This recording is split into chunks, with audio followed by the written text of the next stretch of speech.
double check that. No neighbor knows. There it is. Okay. No neighbor knows. There it is. Okay. Okay.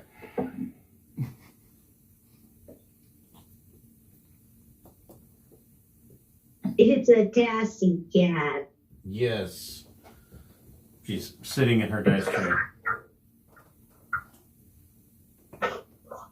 Okay. So that was a massive pain in the ass.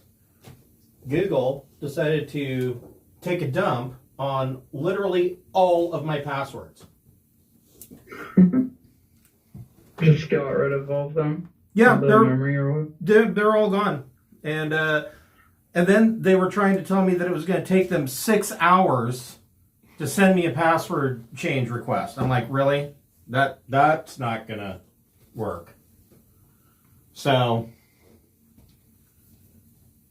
at least I was able to get into my other email. So, that's good.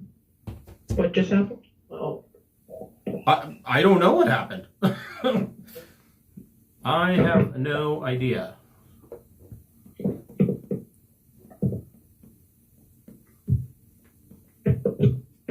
Probably got infected with all that hope and change. So I hope you guys had a good Thanksgiving. What is that? It was a fat and leafy Thanksgiving. Yeah? Well, that's the best kind. Oh, let's see here. Is Aaron on? Or Carl? Yeah, can you hear me? There you are. Cool. Okay. So, here we go. This is what I needed. So, welcome to Dungeon of the Mad Mage. We are still fighting through the pandemic, and so we are still doing everything completely online. We are doing something a little bit different, trying to recapture that, analog at the table experience. So we are going to be playing with an actual live map, and the players will be watching via Twitch, and we'll see how this works. Hopefully it'll remove some of the technical problems. Mostly because I find that Roll20 is just lousy with technical problems. So, before we get started, there are a couple of links to bring up. There is a tile if you're watching on Twitch. If you scroll down, there should be some tiles down there. The first one is for the Enchanted Forest GoFundMe. They have actually made enough money where they are now able to just pay off their debts, and they will be able to open again for the 2021 season, knocking on wood that, the planet doesn't catch on fire. But, they had a goal set for something like 500,000, and they've actually gotten 370 some odd. So they've got a little ways to go. Anything that anybody can donate, they are a wonderful location. It is a fantasy and fairy tale themed amusement park just outside of Salem, Oregon. It has been all family owned since its inception. And the founder, Mr. Tofty, is actually on site in the park working on the events every day. So it is a labor of love for him. Next, in the tiles, you'll see a tile for TNC, and that is for Talon Claw. That link will take you directly to their Etsy store. Talon Claw makes beautiful wooden dice vaults and Dungeon Master screens, and they have a full line, or upcoming full line, of dice trays. You will definitely want to give them a check. They make perfect gifts for players and DMs, and the holidays are here, so do some shopping. And then we have a link to the Speechless Bard. She and her husband, he makes handmade or handcrafted dungeon terrain for DMs, and she makes handmade leather book covers for your core rule books and leather dice bracelets and all manner of beautiful products. She's got a new line of dice scrolls that you roll out and can roll on that are absolutely fantastic. She's a wonderful artist. So definitely check her out as well. And the last on the list is the Fable Beard Company. They make beard products such as oils, balms, and beard butter. And each one of their scents is based off of a fantasy-themed character. Right now I am wearing Jack Frost, so my beard smells like a Christmas tree. It's pine, cedar, fir, and a peppermint chill. Definitely check them out. They've got several holiday-themed scents. The Gingerbread Man and the Claws are also great if you really like cookies. Where we left off last week, you guys had finished up in Colat Towers and had made your, or actually it wasn't last week, was it? It was the week before last. We've been off for a while. You had finished up in Colat Towers and were making your way out. Everybody roll a perception check. Oh, yeah.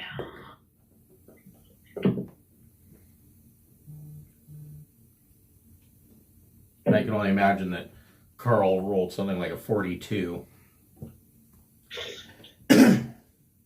Nah, 23. Wow, that's low for you. I get to use my can't roll less than a 10. Oh, skill. right. Yeah, if you roll a 9 or less, it just counts as a 10. I only got a 13. Wow. Are we just doing it verbally, or is there a communication chat window I should have open? Oh, no, you just verbally is fine. What did Telfer get? Oh, Telfar got a 26. Okay. What about Shamish? I got an 18. And Cancel? 13. Well, that's better than I was saying. I was thinking you were going to say like a 2. How about, what did you get, Brody? 29. 29. Okay. So, I am here now. welcome back. I also forgot what time we actually start. Yeah. It's like, It seems to be one of those friend that days. streams at 7, so my brain went, oh yeah, it starts at 7. So, Telfar and Brody make a wisdom saving throw. Holy, someone's being hella loud and I can't hear you. Probably Shamish. Make a check. Make a wisdom saving throw. Okay.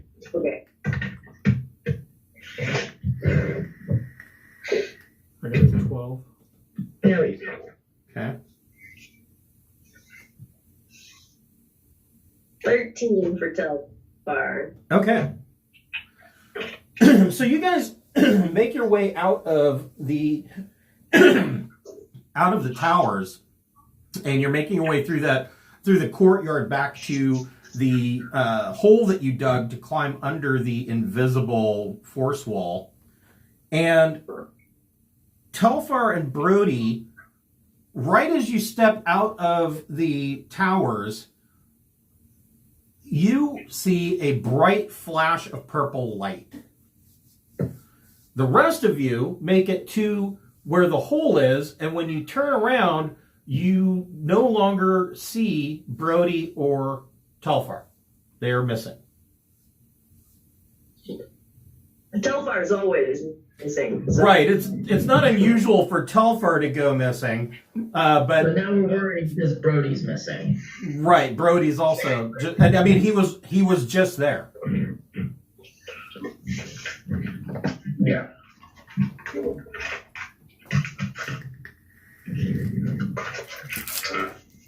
What do you guys want to do? Oh yeah, what do we want to do? You want me to make a perception check as well? Yes. Okay.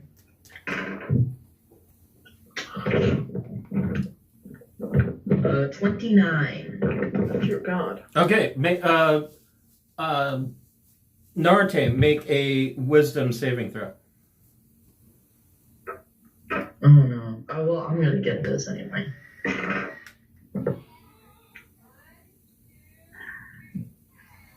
$25. Okay. So you notice that Narate is also missing. Oh crap. Like they were there 1 second, you get to the force wall, you turn around, and they're gone. I'm gonna investigate. Okay. Make an investigation check. Nat 20 plus 2, so 22. Okay, so you do a little bit of investigation, and the ground out here, I mean, even though it's inside the force wall, it is still cold and damp, and you see where they were standing. You can see that their boot impressions are in the dirt, and but they themselves are gone.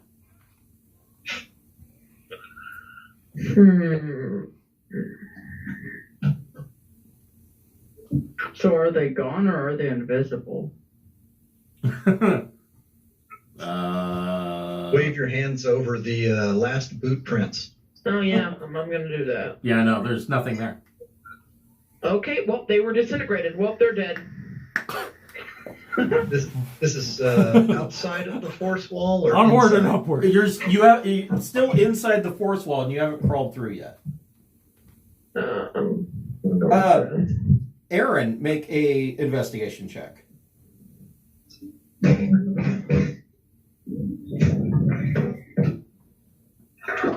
see. 17.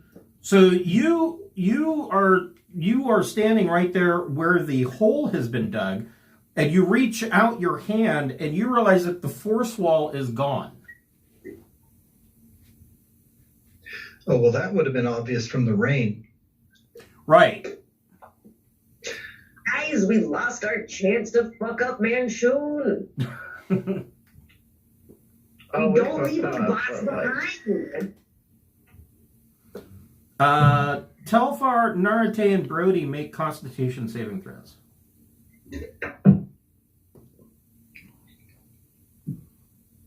Okay. Soft 20. Okay. 18, which is so good for Telfar. That is really good for stuff. That is pretty amazing, actually. Okay. Those are all really good. So what do the rest of you want to do about this situation? Well, Aaron's getting rained on, and he's got a hangover. And he's getting concerned. I mean, Telfar disappearing is nothing new, but the rest of them, that's not normal. Did we explore the other tower? I know that 2 weeks ago we didn't go across to the other tower, but right, yeah, you didn't make it up to the top of the other tower. The last decision that you guys had made was that you had gotten what you were here to get and that you were going to leave. So how does detect object work? You mean the spell? Yeah. Let me Spell. take a look. Well, it's a spell. Or locate object, yeah. Okay, yeah. Locate object.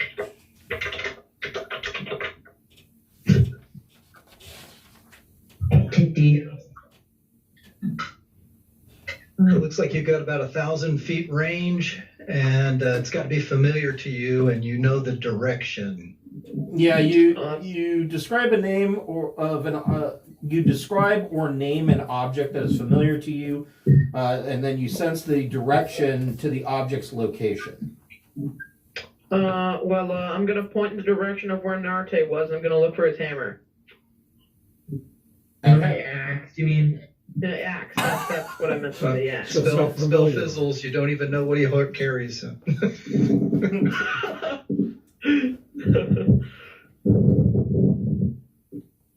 Or I could look for his boots, because his boots are more valuable than that axe. Just whatever is valuable. Yeah. If he's dead, I want his stuff. I want his boots mostly, because they 60 feet of walking. You will not take my boots. I've been disintegrated, you see. Oh, well then, I'm still going to try to locate. So,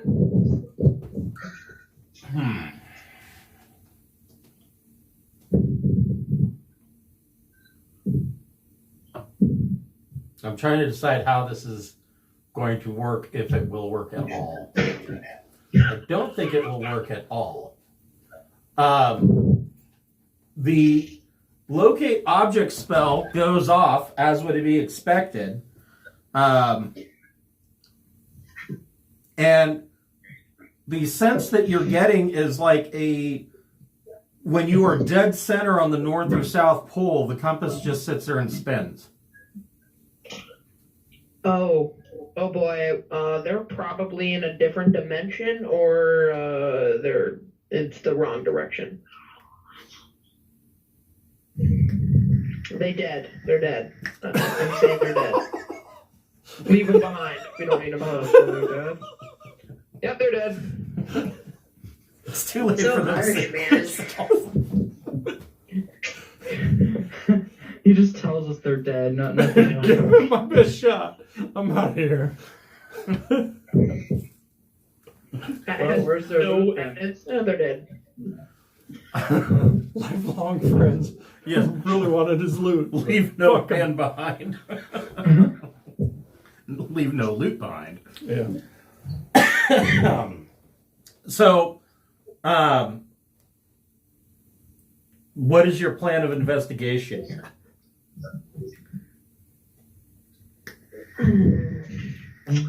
Assumption. Other than I think they're dead, I think we should check the other tower. Okay. Maybe they're in there. Is that what everybody else wants to do? Well, let's see. The footprints just carried on and then stopped. Yep. right? Just vanished. And were these footprints all in one, where we spread out, and these happen to be adjacent, or like they went through a gate that we can't see, or was it just random? Oh, I got a better idea. It doesn't look like just they were all in separate locations, and it doesn't appear that they stepped through a gate. It appears that where they were standing, they vanished from where they were standing. Well, yeah, they're disintegrated. That's all I'm getting. Were they a fixed, like were they all at the former edge of the force wall, or Yep. different? Yeah, they were with your party, and then all of a sudden they were not. So it's all disappeared at the same place. I mean, same time, distance, whatever. Correct. Yeah, that is very confusing.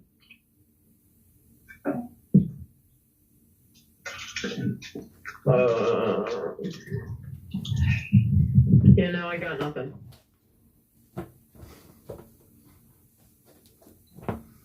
Yeah, they're good. You shouldn't have looked into the light. I mean, what if we all were to go where they went? Well, then what? Never Well, split the party, right?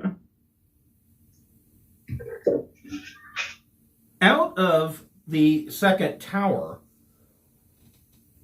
a secret door at the base of the tower opens up, and 3 Zentrim come out. Oh, well, someone to kill. Everybody roll initiative. Ooh, yeah. Oh, there we go. Much Now for Brody, Telfar, and Narate, I'm going to put you in the initiative stack, but we'll get to you in a minute. 22. 22. Aaron. Whoop, hold on. All right. We all said that at the same time. Raise your hands. Shamish, what'd you get? 22. And Aaron.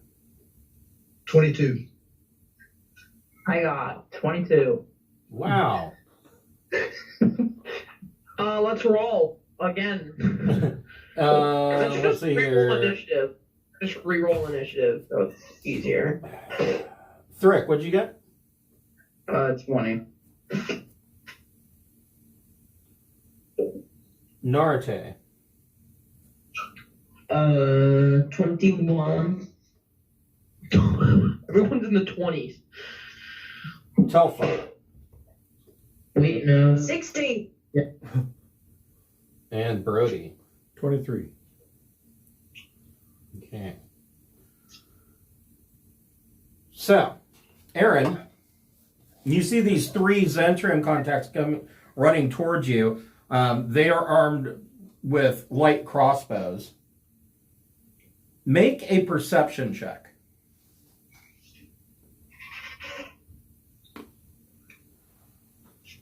$28.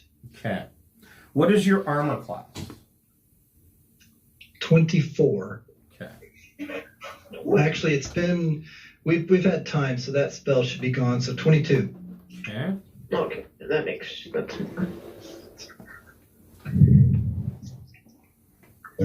On a surprise round, the first berserker fires his light crossbow at you.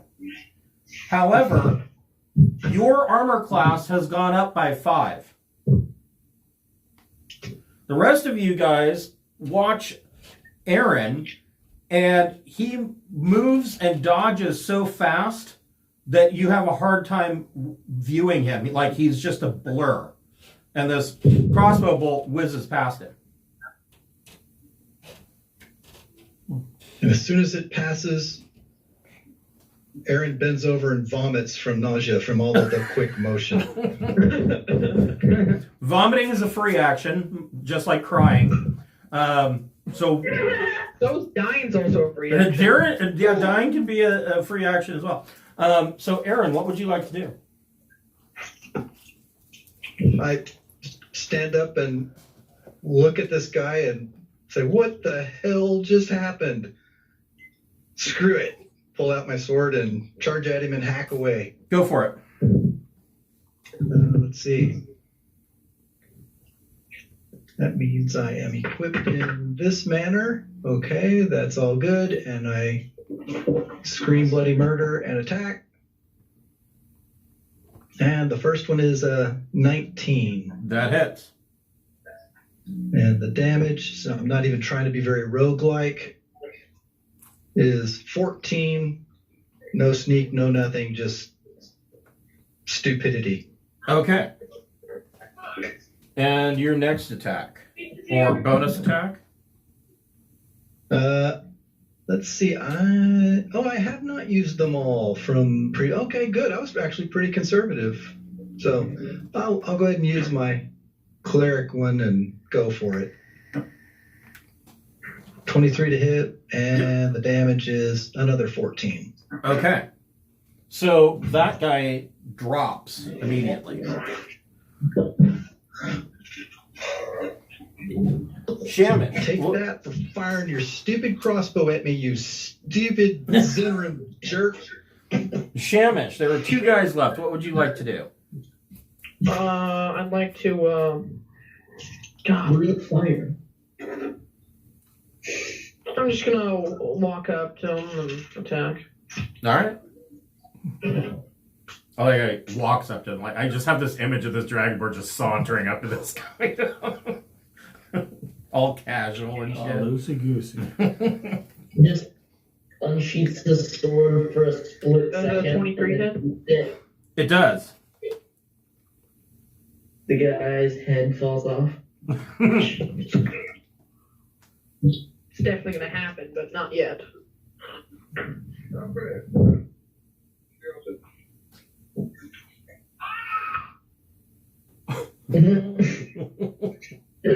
Hey, can you guys be quiet? Just for like 20 seconds? Thanks.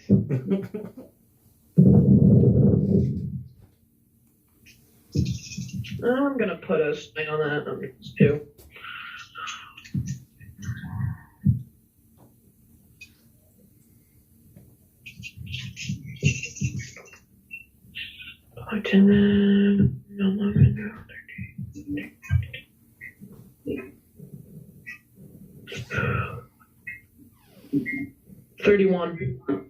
Wow. So, yeah. Basically, you pull your sword out and just decapitate this guy. Well, no, that's what he said. You've got another attack. You can hit the guy next to him. Yeah, well, I'm gonna do that. I need to use a smite.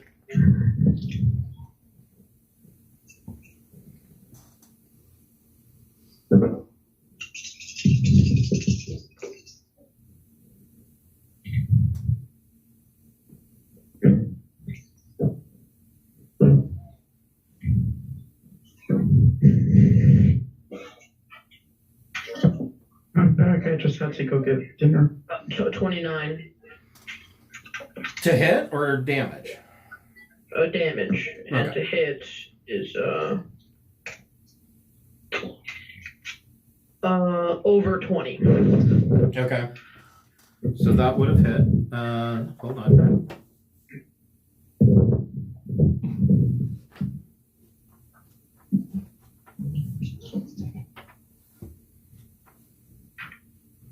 Make a perception check. Oh. 15.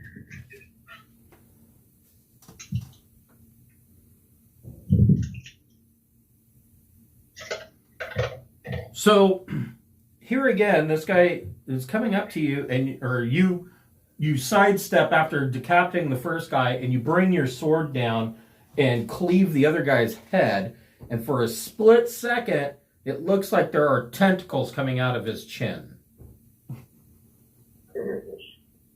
No. Not like that. He drops his sword and starts sprinting. So, Brody, you wake up, and it's like if you choke and cough in your sleep, and it wakes you up all of a sudden, and you sit upright and you bang your head into something up above you, and you hear this gong, and you are covered in like a pink luminescent goo. And when you get your bearings, it appears that you are inside some kind of brass tank. Like huge or like Dude, coffin it's the size? Matrix. It's like You're gonna get coffin flushed size. out. Huh. Is there a lid or anything? There's a lid over you, which is what you hit your head on. Okay. And there is a clear crystal window right above your head. What's outside? You see what appears to be some kind of torchlight, and the ceiling up above looks like it's made of stone. Can I open the coffin? Make a dexterity check. Okay. I rolled a 20. Oh, well. So 30. So you reach down in the goo, and you find a latch, and you pop the latch, and you open up this tank. And you are in a room where there are, how many more of these are there in here? Illithids. You see 8 mind flayers, sorcerers. You see 14, including your own, of these brass tanks around. There are thumping sounds coming from 2 of them from the inside. Okay. Like somebody else is awake. Okay. I'll go open those first. Okay. So you go over and you open these tanks, and inside is Telfar and Aaron. You're all covered in the goo. And I thought I was in the goo. I'm sorry, you're right. So it's Telfar and Norate. All 3 of you are covered in this pink luminescent goo. And after just a few seconds, you realize that the rest of the party is laying in these tubes as well. I guess we open them all up then. Okay. And take the red pill? So between the 3 of you, which of you has the best medicine check? Probably me. Yeah, you are the cleric. Yeah, I can make a medicine check. Yeah, go for it. Don't put me out until I learn Kung Fu. I want to learn how to fly a helicopter. They promised me a steak. Yes.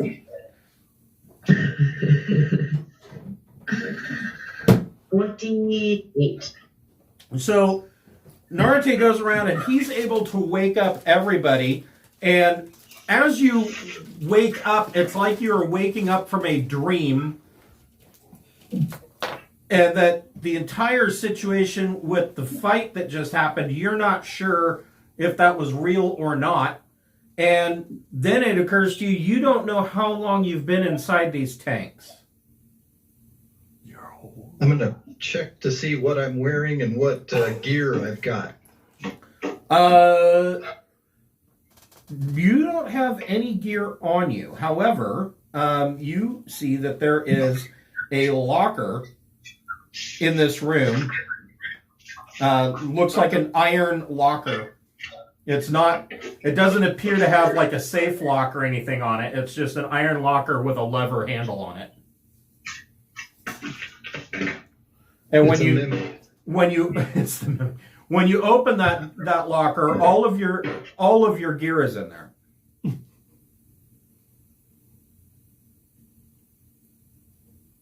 Good. Telfar immediately here and spritzes himself with cologne. But it would Drop the be necessities. Yes. Absolutely. the gear that was there and the clothes that we had. We took off dressed for Mardi Gras. Right. Is that kind of clothing, masks, stuff included or not? No. It's all of your regular gear. So our whole adventure out in the Mardi Gras area is not being shown here. So we were either snatched before that ever happened and that was an illusion, or it's been a long time and they've done. I can't imagine why they would change our clothes. So we're not remembering something that's happened in the past. Right.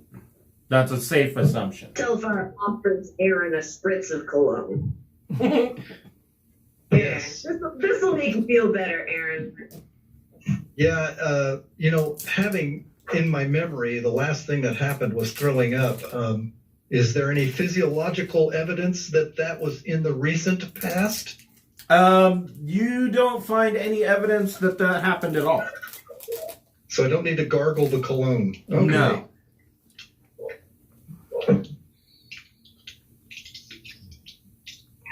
So each of these pods is angled at a 45-degree angle. They have, they are filled with this pink luminescent slime. Cancel. Go ahead and make an Arcana check.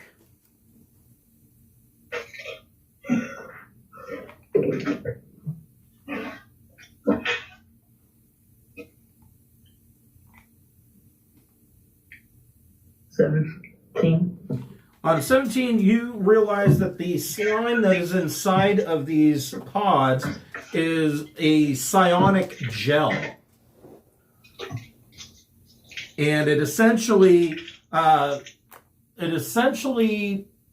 stops you from aging, heals all of your wounds, and nourishes you. It doesn't taste very good, but it's harmless other than the fact that it's slimy and slightly sticky when it dries.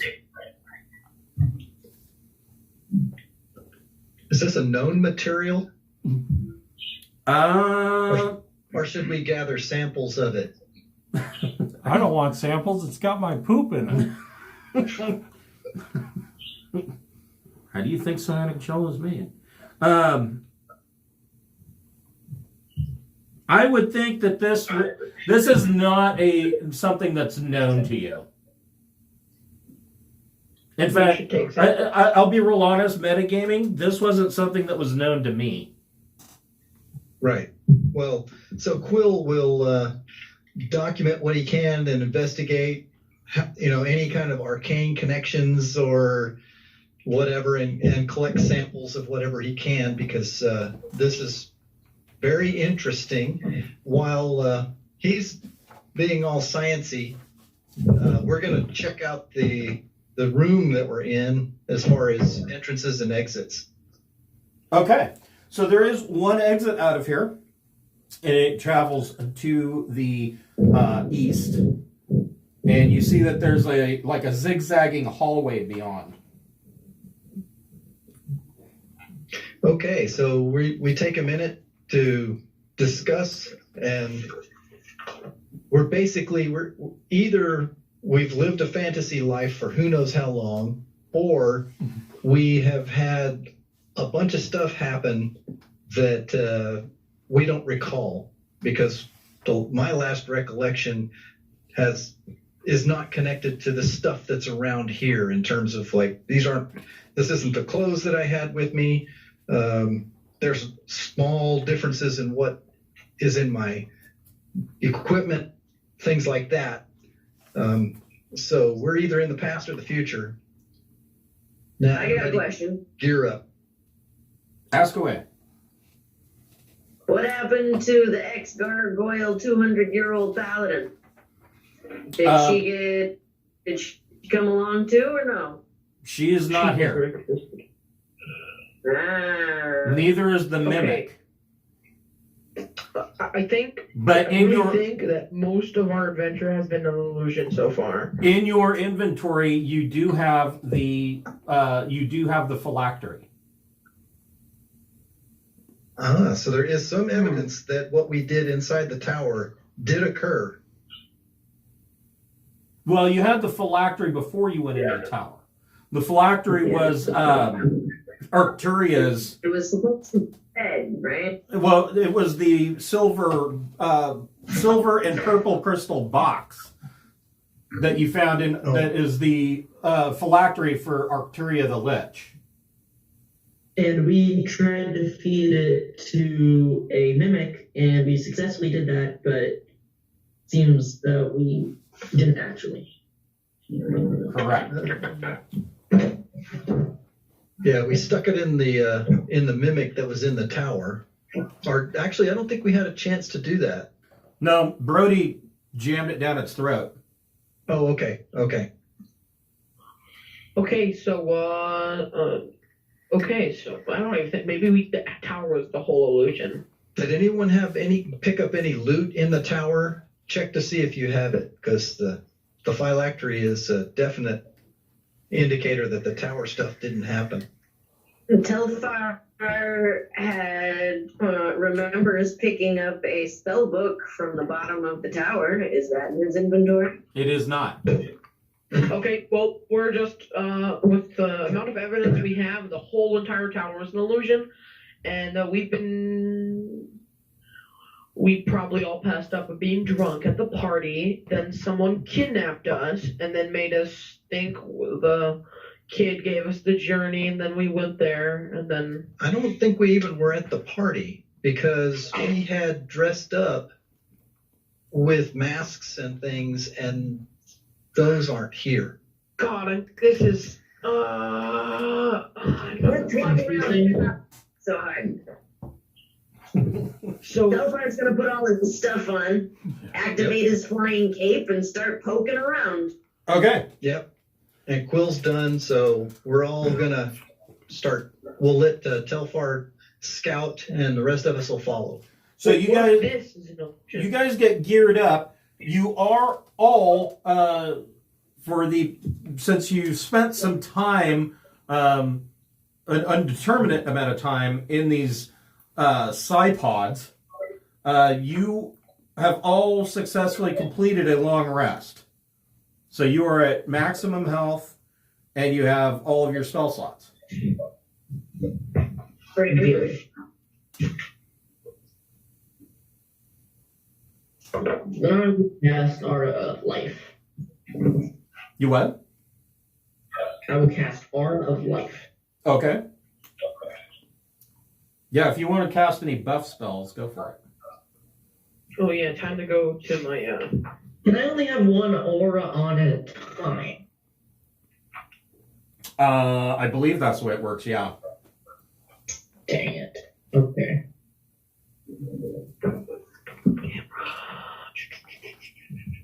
All right, so Telfar is our eyes.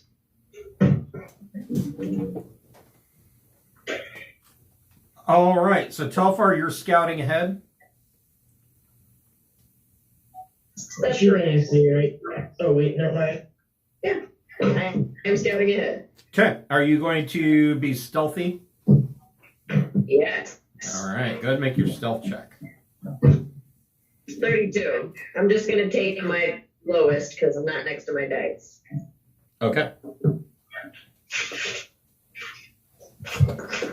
So Telfar.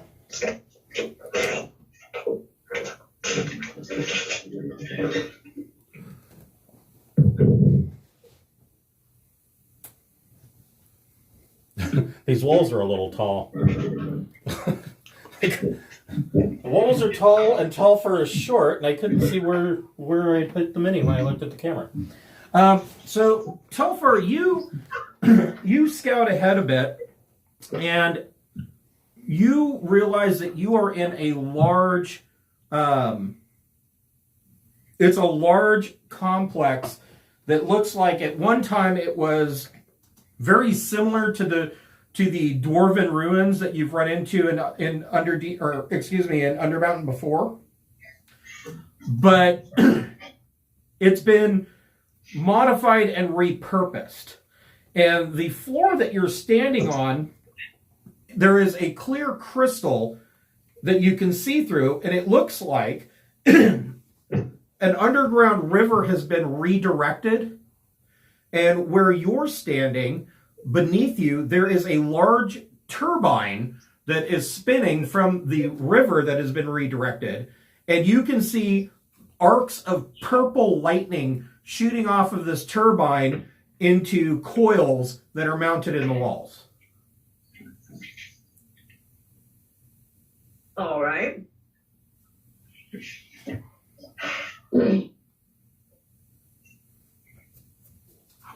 Well, I'll make a note of that. And there is a hallway that leads to the south, and you can see that that it looks like this complex is based around a large cross design, and it looks like there's a bigger turbine to the south of you in the middle of this complex. I will dash back to my friends and tell them what I know, and then take point again. Okay. So this is like we're walking on a glass floor, or did I misunderstand? No, that's exactly what it's like. It doesn't quite look like glass. It looks like highly polished quartz crystal.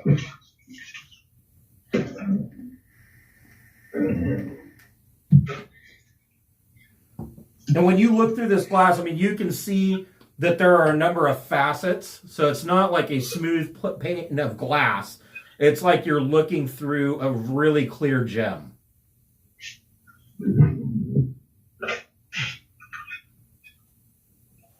All right.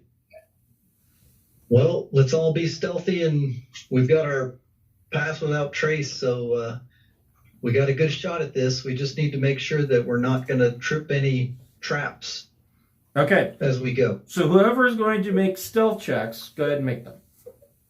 Oh, yeah, we got plus 10 to everything, so it'll be crazy. 30. No, wait. 20. 27. Nice.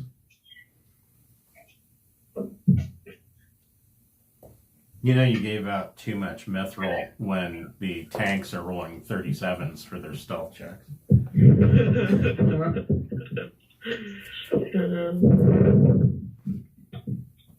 32 and 35 for Quill and Aaron. Could a warforged be made out of mithril? 17. A warforged made out of mithril. I don't think so, but it could theoretically have like a mithril docent. I don't know. That's an interesting question. I'd have to look that up. It'd be expensive. No shit, right? That's an expensive robot. So I guess I got a 33. Nice. 23. So it sounds like 23 so far sounds like the lowest. I got 17. Okay, 17 is the lowest.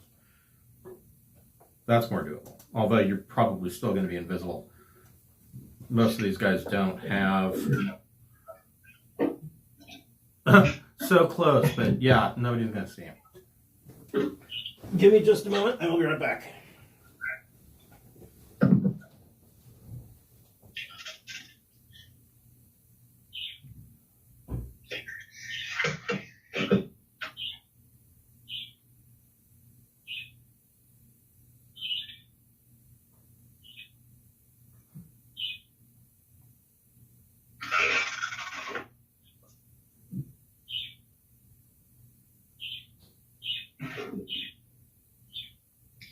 Well, whoever captured us and put us in there doesn't want us dead, so we might not automatically go into murder bot mode. Yeah, how about they'll definitely attack us enough to put us in critical condition so then they can put us back in the pods without any... Yeah, I guess we could have just been tortured for information repeatedly for, over thousands of years and kept cycling us back into the pods. Man, that's a pleasant thought. Why didn't I think of that? Healing magic is the scariest thing there is. I don't know, psionics are kind of terrifying. Yeah, but there's no escape. There is absolutely no escape when you posit healing magic in the mix. That's true. That's true.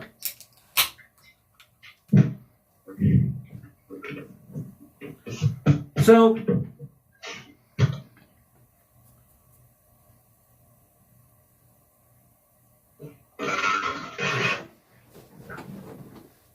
I think you can put mithril on a warforged. I have had the Eberron book for some time, and I'm embarrassed to say that I have not gotten all the way through it yet.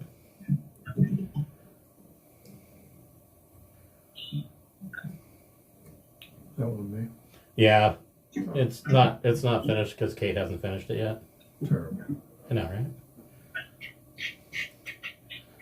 Such a lack of... Okay, we moving down the hall.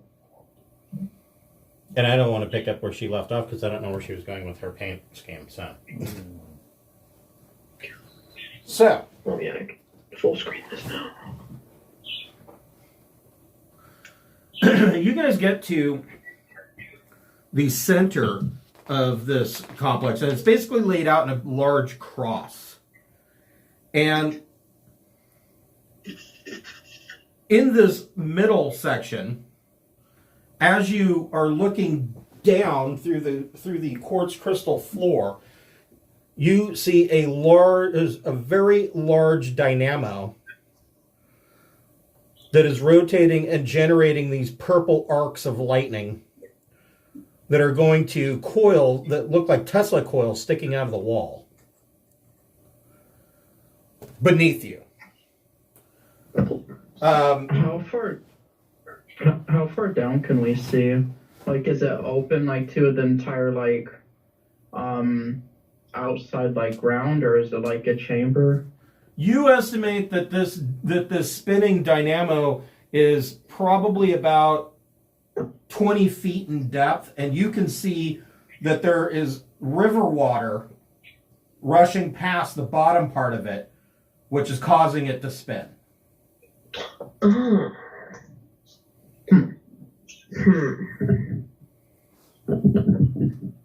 Okay, well, we're going to continue to explore, remembering that whoever had complete control over us opted not to kill us and put us in some sort of healing box.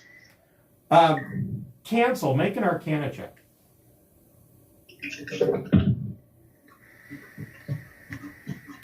26.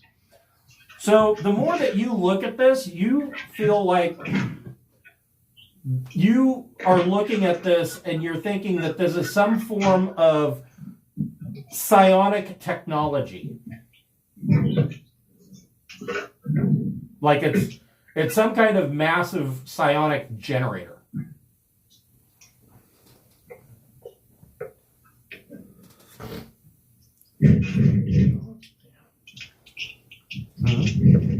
Generating thoughts, man.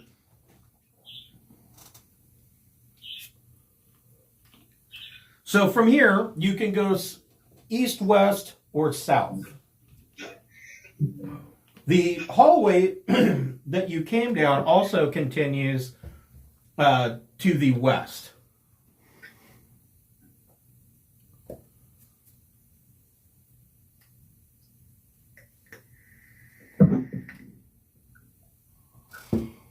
Yeah. He said west To the west. twice. It must be west.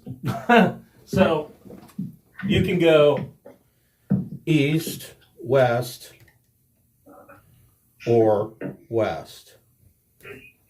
Whoa. Which is west? I guess we can just continue the way we've been going.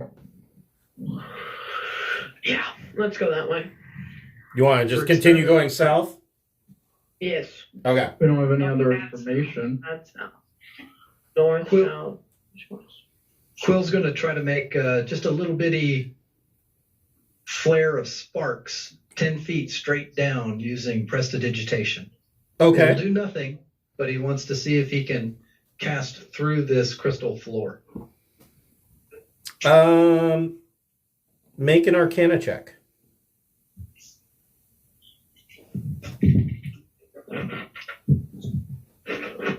10.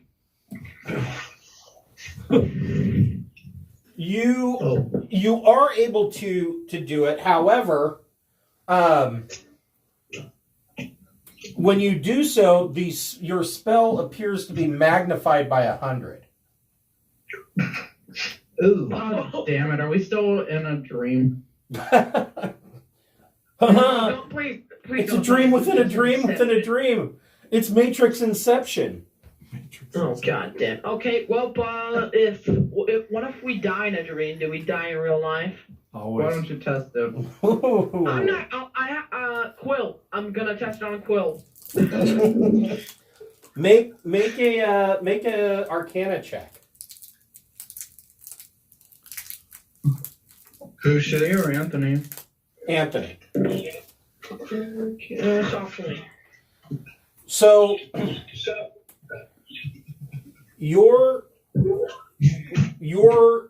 insight on this is that if you're in one of these trance-like states in the psipods and you are dreaming, if you die in the dream, your physical body experiences so much shock that you will die in the real world as well. Okay, so we have to. How do you wake up? You have to be aware that you're dreaming. Well, you're making the assumption that you're dreaming now. Narate, quick, Yeah, no, step wait. up to Shamash and slap him across the face. Okay. But can you be? One good punch in the nose. It's not hard to punch a dragonborn in the nose. Their noses are quite broad. Well, Quill is shocked to see essentially an explosion of fireworks from his normally little piddly prestidigitation Right. below the floor. And I'm wondering if there's an enemy, I want to see how much. If it's increasing stuff by like 100, what would it do to a smite? he's going to do it. Well, yeah, it would be. That's the question. So Quill will try to answer that with doing a prestidigitation in the palm of his hand. So not through the crystal, but right there locally. So when you do it in the palm of your hand, the spell goes off as normally expected. Okay, maybe down there is just something that increases stuff. Or maybe it's that he didn't fire it somewhere else. You Quill really wants a piece of that crystal. Now, if it amplifies everything, Turn the you might mountain be into a casting crater. Fireball. direction or something. Yeah. Okay. So note to everybody, unless we want to go into orbit, do not cast fireball down below this crystal.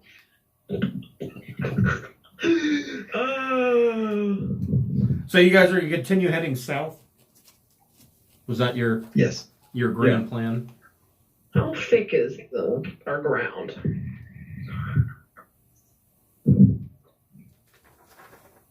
I'm scared that you even need to ask that. So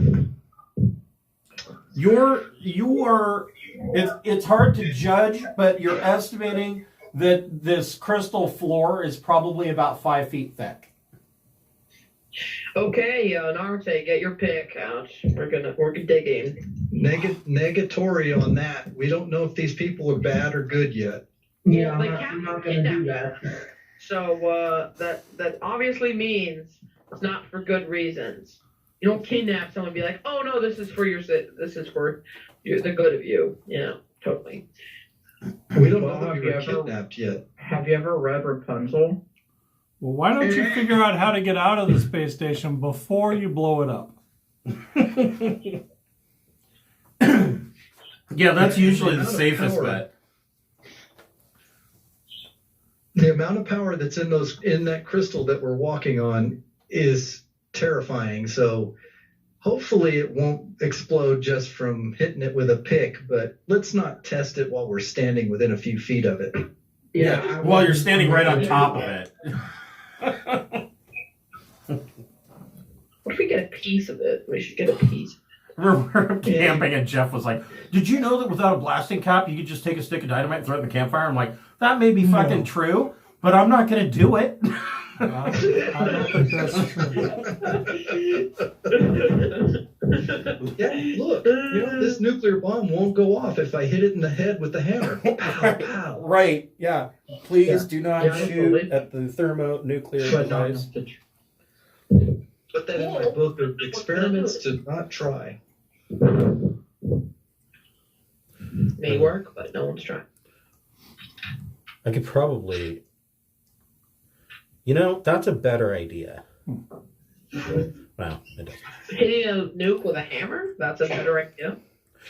No, what my idea was, since we're basically using the map just as kind of a general idea of where everything's happening, what I could do is like move or limit, the number of minis on the map to, okay, this one mini is the party.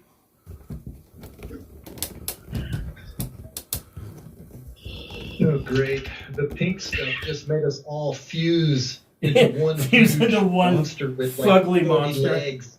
Yeah. We all do a fusion dance. Like Power Voltron, man. Rangers. So you get to the end of this hall, and thanks to your stealthiness, you see in this room there are 2 Etons So that's 4 heads. Etons are the 2-headed giants. And they appear to be standing guard. And in the middle of this room, there is a stone altar with a number of crystal dials, buttons, and levers on it. And there's a pile of gold coins sitting on this stone altar. And then sitting in front of the altar in a swivel chair is somebody. They're sitting down with the chair turned back with its back to you.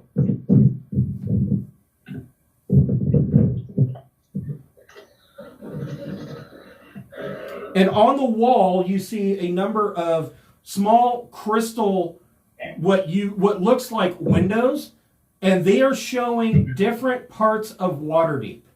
And one of the parts of Waterdeep that it is showing is Kolat Towers. And at the bottom of the crystal, there is some arcane writing, and it changes from like Undercommon and then shifts to Common, and it says Alt Deep.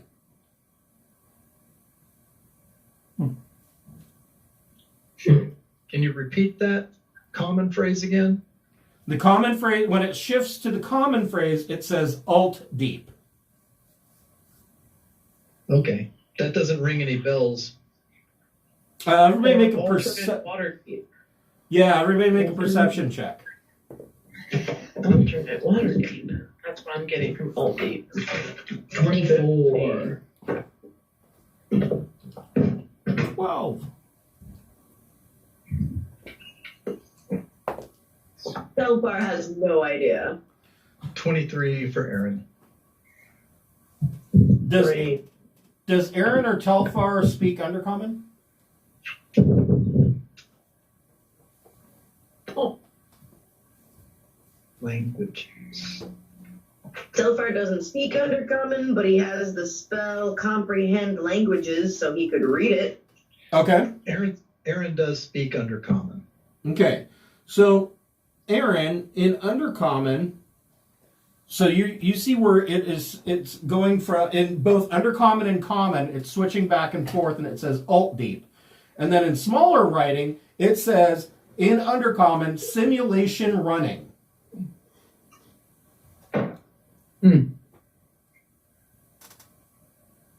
Oh boy. Well, he doesn't know what to make of that. And we've got 2 Ettins and then some sort of manager sitting in his office chair, right? Right. And this altar is where what looks like where the controls are. Correct.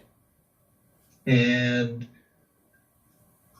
all right, so I'm going to whisper to Quill and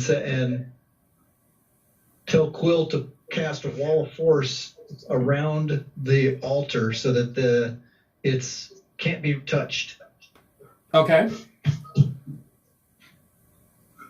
And he will do that, and that starts whatever it's going to start, because at least now the controls can't be messed with during the battle. So just before Quill casts the spell, Quill stops himself, and one of the crystal screens changes. And it is a fairly handsome man with a short-cropped beard. And you can see that he's holding up one hand, and the one hand is metallic, and it seems like it's a little bit larger than you would expect. And he says, Extrematon, I am awaiting information on the, shall we call them adventurers? And the chair turns, and you see a Ulitharid sitting in the chair, and you notice that he's a little bit lankier and taller than a regular Mind Flayer. And you also count that he has 6 tentacles instead of the normal Mind Flayer 4. And he turns to the screen and he says, "Yes, Manchun, we have captured them. Your your issues with them will be taken care of and dealt with shortly. I'm trying to extract the information from them to see what they know. Have we seen this lanky Illithid before? No. This guy's all new. I mean, they're Illithids. They all look the same, right? But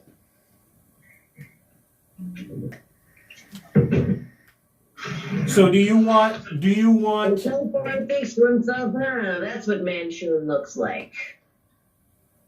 well, this clone. This particular iteration of 142 million Manchins. Yeah. Was there any interaction with controls or anything along that? Was there any control activations during that conversation? No, but you see that on the armrest of the chair, the arms end in two purple crystal balls, and this Illithid has his hands on them. Evidently, the Illithid's name is Extremiton. So, Okay, do you want Quill to continue to cast that spell? No, Quill will decide basically that this is a very bad thing and not cast. You don't want to cast this spell while someone's watching, because the whole point is to lock them out from making contact or controlling stuff. And here we got some big bad looking through the monitor and scrying into here. So, and this is all bad. So, Telfar, make a history check.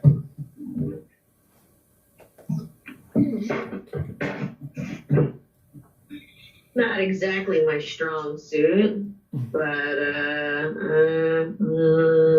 12? You're guessing that this, so based off of things that you've heard around the tavern tap room from other adventurers, you are guessing that this particular mind flare would be what is known as an Ulitharid. yeah, he's next in line to become an elder brain. Yeah. Ulitharids are, a 1 in 100 that a tadpole grows into an Ulitharid, and they are often the right hand of an elder brain, or a lot of times the elder Brian will get pissed off that the Ulitharid is undermining his authority and will basically either kill or eject him from the colony.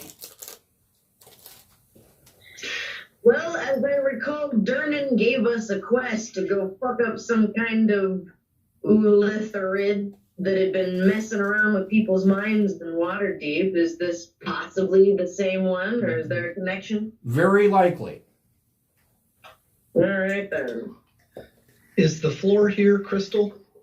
No, the floor in here is a solid stone. It ends at the junction, or where does it end? It ends at the, so, yeah, this is the room, this corner here is where it ends, and there's another generator under the floor. Okay, so, all right. Quill he tugs on Aaron and starts pushing everybody back down the hall.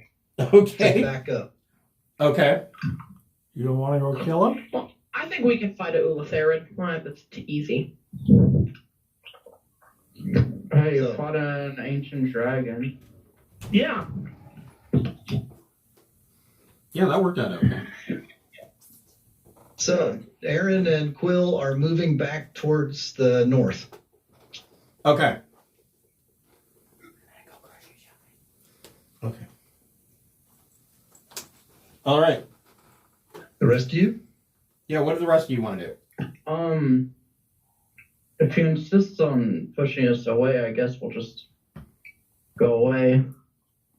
So what are we doing? You want to game plan it, or you want to just go kill him? Well, assuming that we move away from him, then we can game plan it. All right.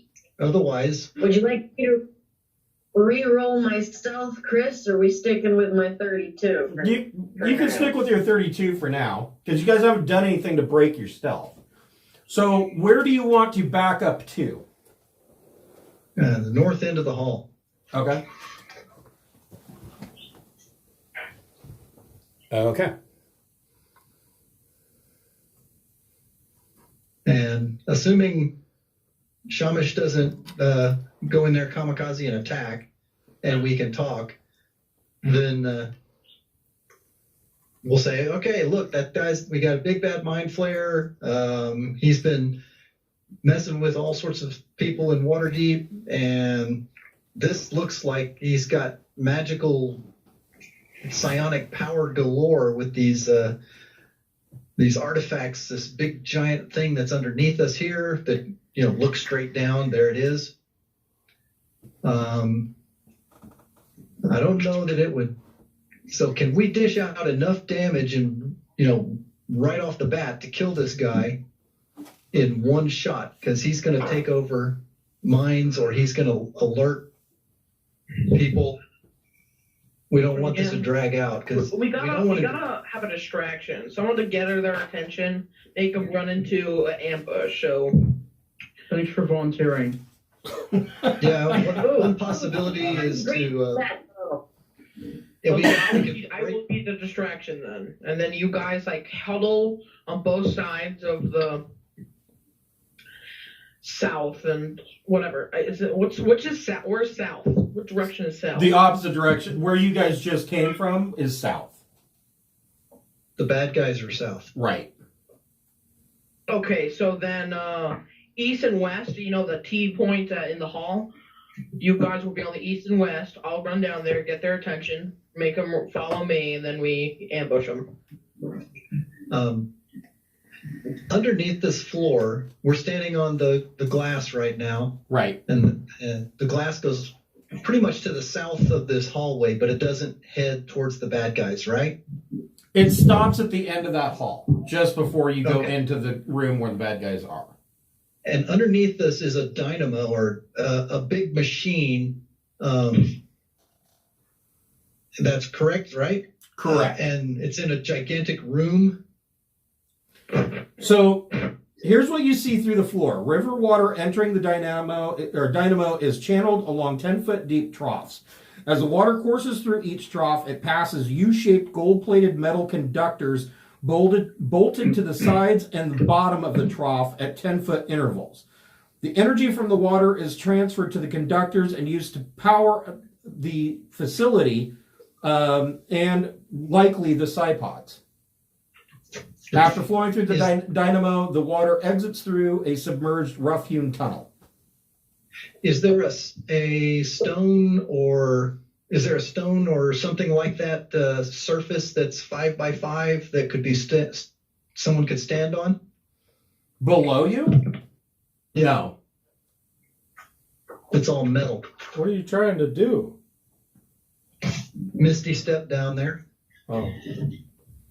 Well, remember, spells that go through the crystal floor are magnified by 100, so your 30-foot Misty Step just jumped to 300 or 3,000 feet. True, but you don't have to Misty Step 30 feet. You choose how far to go. True. So now you got to do algebra so before you cast. You can make it down. Hold there. on, I got to do a trigonometry equation so I can cast my teleport spell. Hey, I think our best bet is for Telfar and I to get into that room. I won't be stealth, but she will be. And I'll lock down the Mind Flayer with a stunning strike. And then you guys will have to deal with the other two big ones. But I think it's important that we just rush the room and lock down that Mind Flayer so he can't do any sort of planning. Because if Agreed. you give him a moment to think about anything, he's going to fuck you up. True. The big guys will Yeah, suck. I'm for that.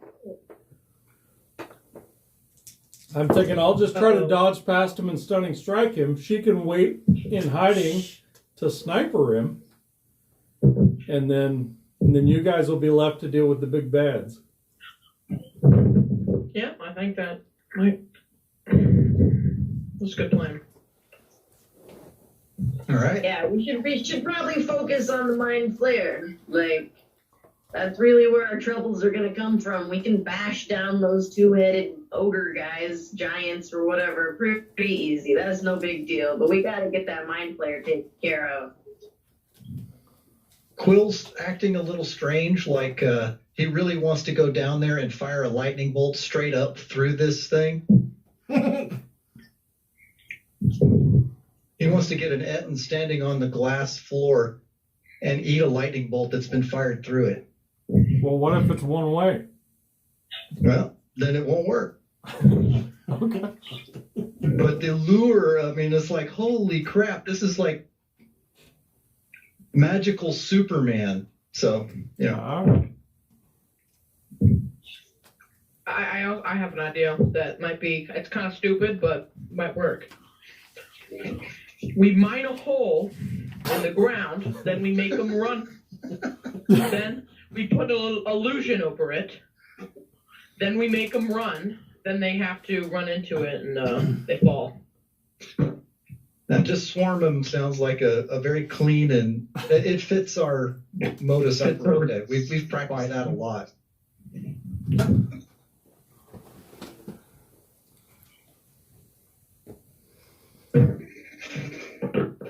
No offense, but quickly and quietly mining doesn't seem like Yeah. the height of plausibility. So, I guess we're going with your plan about you stun knocking it. Cancel. Make a perception check. Actually, Cancel and Norite make a perception check. 3. 28. Okay, so Norite, you catch Cancel the Warforged picking his nose, and then over You his... just assume I have a nose to pick. That's, yeah, well... He's picking at the metal holes in his face. Over his shoulder, coming around the corner out of the room to the west that you haven't been in yet, you see a Mind Flare, and the Mind Flare has a gnome in his hand, or in both hands, and he's slurping on brains, and the Mind Flare stops, and his eyes get kind of big, and he drops the gnome when he sees you guys. Everybody roll initiative. I will destroy the Mind Flare. I will destroy you.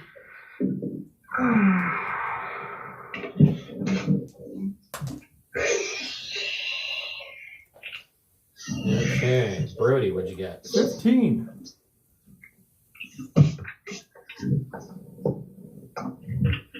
Aaron, what'd you get? 21.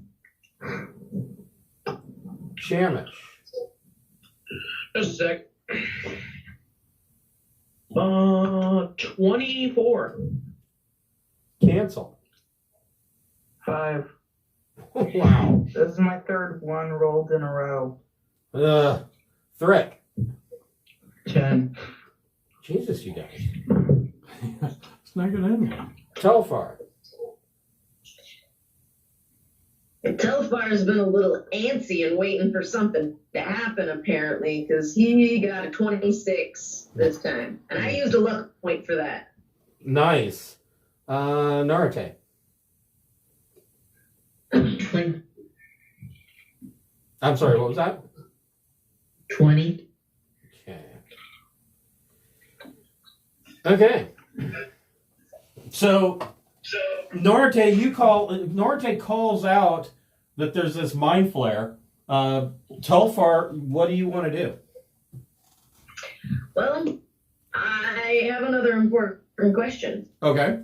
Telfar recalls using 5 bolts of walloping in those towers. Those bolts are there like they were never fired. Hell yes. Well, in that case, they're still knocked up in his crossbow and everything. So He's got a bolt of walloping ready to go, and he is going to shoot that mind flare that just dropped the gnome Slurpee right in the face. Go for it.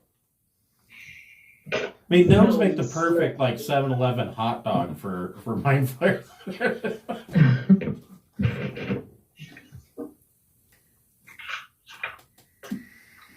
This is a 29 hit, Yes, it does. and this is my 32 stealth. Give me sneak attack.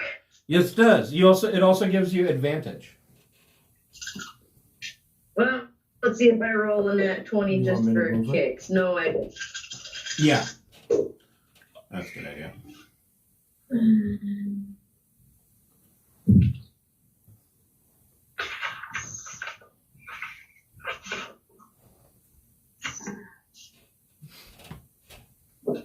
That's 30 damage. Yikes. Okay. Bonus action. I'm gonna re-stealth. Hide Okay. behind cancel or something. That's a good idea. God knows he's big enough. 33. Okay. All right. Shamish, what do you want to do? Okay.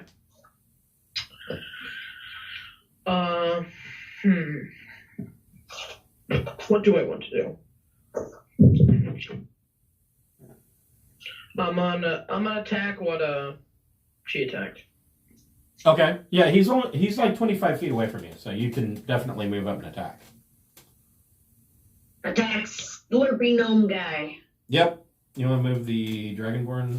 This one? No, the big guy. Yeah. You can go up and whack him in the face. We can't Camera's even. still I can't. focused Yeah, we on- can't see up there. Okay. Let me see.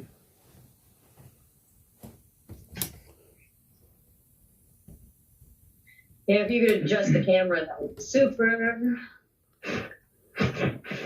There we go. That Now I better? know what I'm trying to attack. Yeah, no, I'm gonna hit him. Go for it. That guy.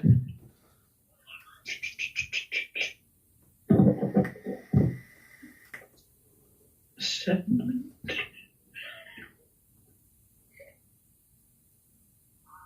Does a 26 hit? Yes. Okay. Now that because I have all spell slots back, I can don't have to hold back. You might want to save a few for the boss fight. Yeah, no, I'm just gonna use some level ones. Okay. Not gonna be that useful later.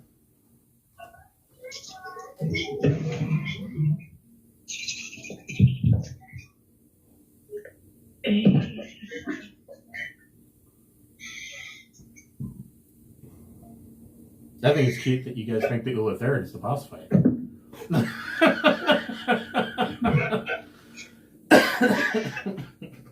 Why do you gotta say that? I got something way worse planned for that. 54 damage. Wow. Okay. So, Shamish whacks this guy, and all of you, when he kills this guy, all of you hear like a mental scream in your heads. Ah, that's never gonna get out of. I'm never gonna forget that.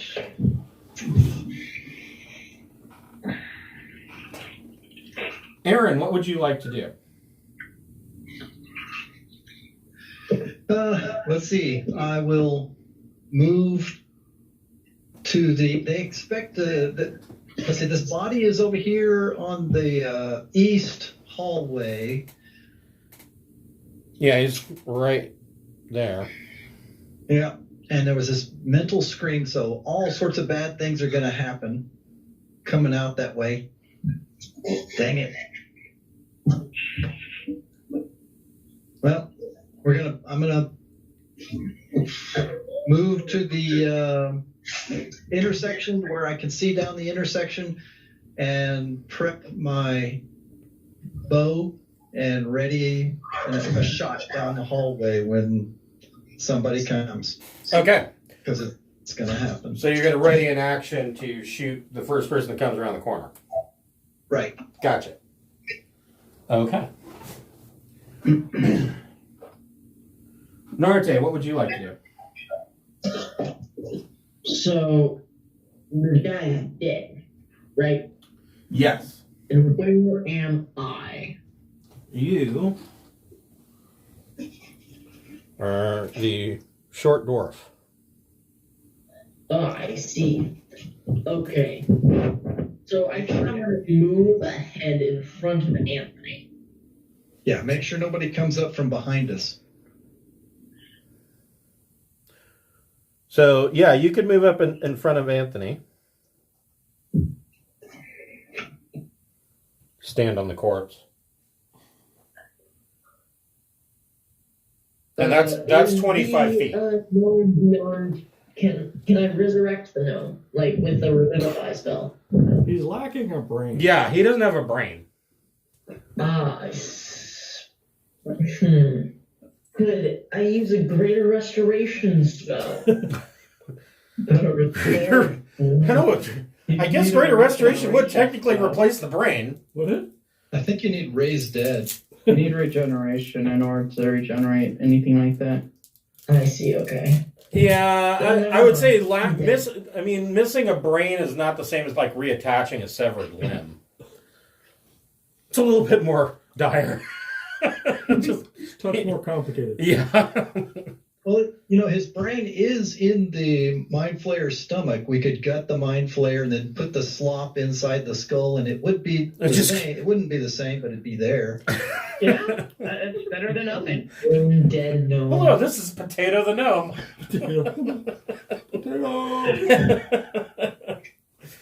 I want to look I will raise the other way down the hallway. rule. See if anybody's coming out. I'm sorry, what was that? I will raise The gnome as a ghoul. Okay. So three undead. you have a zombie. Oh, yeah, that's right. You can't, Mind Flayers can't do anything to that because it has no brain. There's a lot of magical research that could go on in this area. Like, if you cause a wound and you put it in a blender and pour it back in as soup, can you heal it? I remember, like, in second edition, wasn't there a rule for Mind Flayers? Like, Mind Blast didn't work if you had, like, an intelligence of 3 or less or something like that. It was something stupid, like, oh, well, he's too dumb, so psionics just don't even affect him. Idiot. Yeah, that makes sense to me. I have It's seen... too stupid to be affected by things that hurt your brain because you're too poor. Right. All right. Makes sense. So you raise the zombie. The Mind Flayers.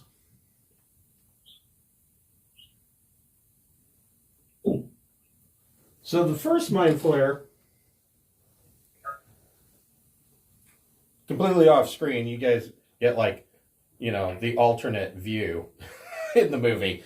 The first Mind Flayer reaches over to a control panel and hits a crystal, and everywhere in the complex, the lighting changes to red, and you hear a klaxon going off.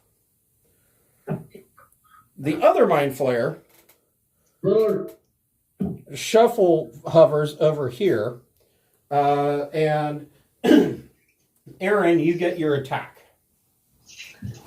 Oh, my attack was to the south. I didn't know there was an enemy to the east. So you went... Oh, shit. So you went the other direction. Yeah. I got I just knew we had enemies to the south, including a Mind Flayer that probably could hear a psychic scream. That is true. Okay, so the Mind Flayer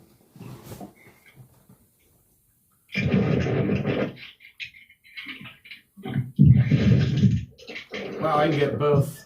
I can get both Shamish and Narate.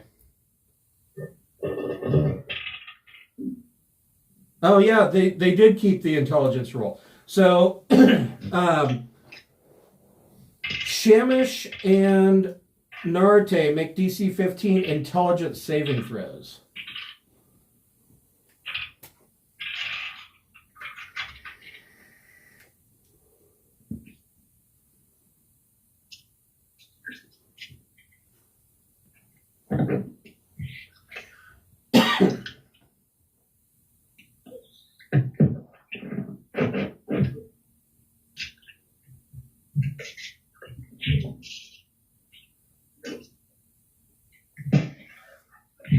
What'd you get, Narte?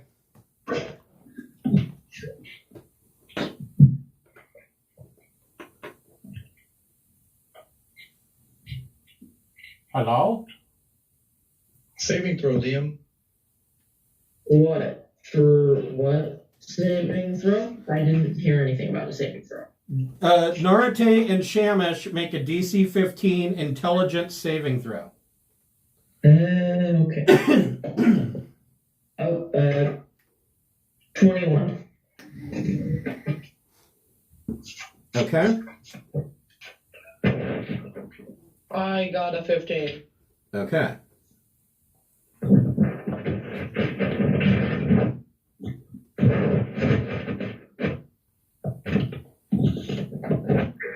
Well, that's sense. So this mind flare holds out his hand and does a mind blast, 60-foot cone, and you guys both save, and so nothing happens. We're too smart for you. I'm too dumb and smart at the same time. My intelligence is good, but I don't use it. Brody, what would you like to do?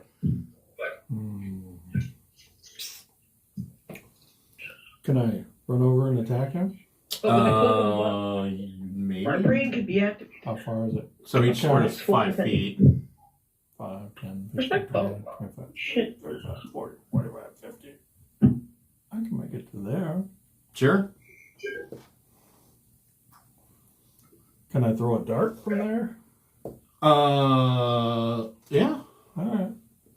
Yeah, as long as you're not point blank range, yeah, you can huck a dart at them.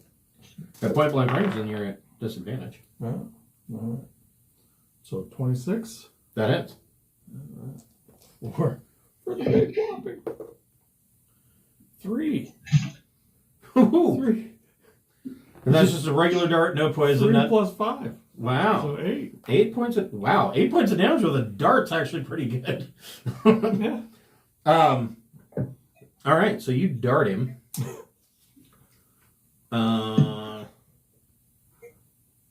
Thrick, what would you like to do?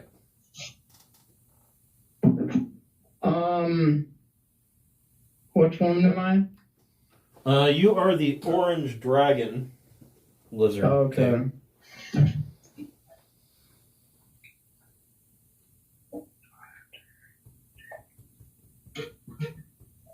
I'm gonna get as close around that corner as I can.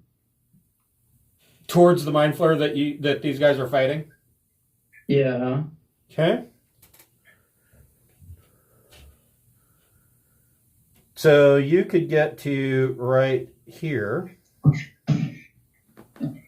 That's 30 feet. Okay. Yeah.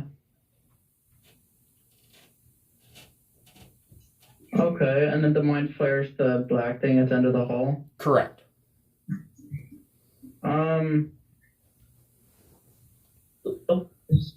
Neat. What was that?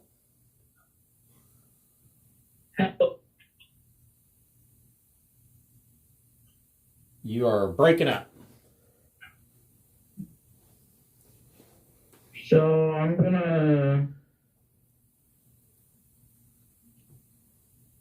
Man, why do I have to be a mind flare? I don't have anything to counter them.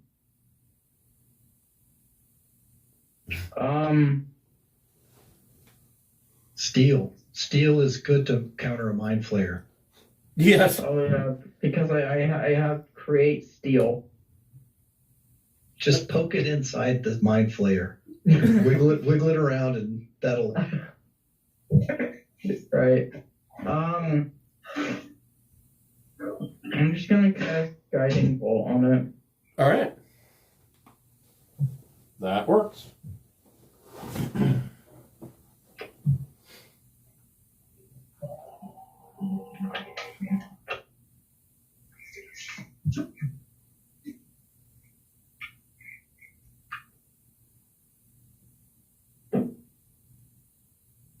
Does 27 hit? It does.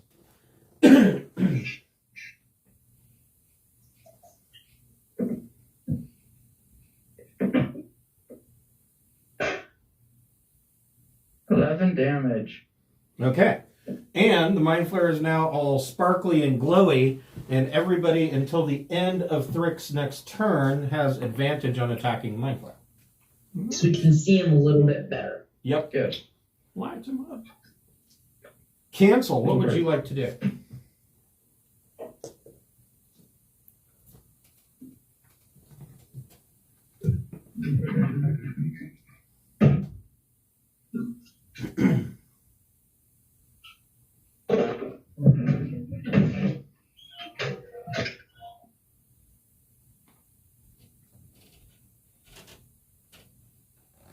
I know Cancel's probably carefully weighing his options. Yeah. Still no fireball. I'm gonna realize I had my mic up and muted this whole time. And which one am I? So you are this guy here. The guy that's throwing the fireball that you don't have. Oh,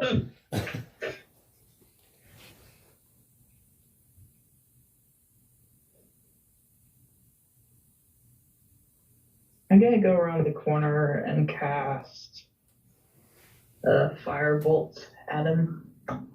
Okay. Man, that is a crowded hallway. Does a 31 hit? It does. Don't forget, you get advantage. Yeah. That's as high as it's gonna get. It's either that or nat 20. Which I did not roll, unfortunately. Oh.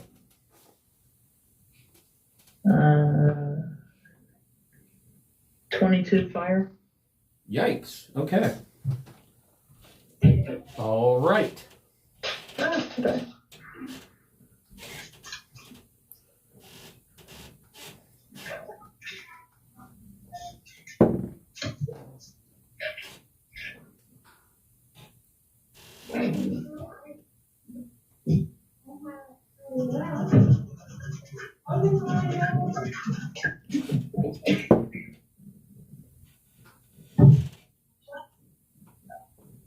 All right.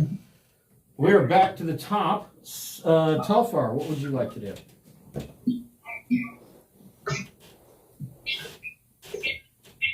Oh, I'm gonna pop up over somebody's shoulder and shoot. Okay. I've got another bolt of walloping in the chamber. All right.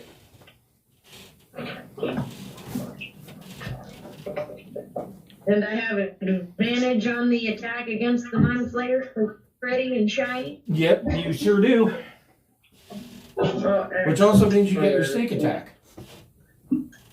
30 to hit. Yes. Yes. And I don't know what is going on. Is that Shamish making all that racket? yeah. And 30 damage. Okay, so you wallop the Mind Flayer, and he crumples to the floor.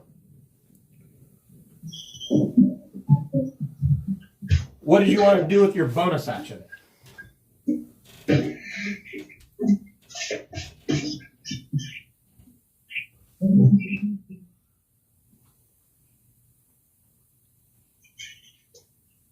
Telfar? I'm coming. I gotta go tell my kids to quiet down. Okay. My bonus action, I'm gonna re-hide. Okay. Hello. Yes. For 15, 35. Okay. All right. Shamish, what would you like to do? So she just killed the mind flare at the end of the hall. What would you like to do?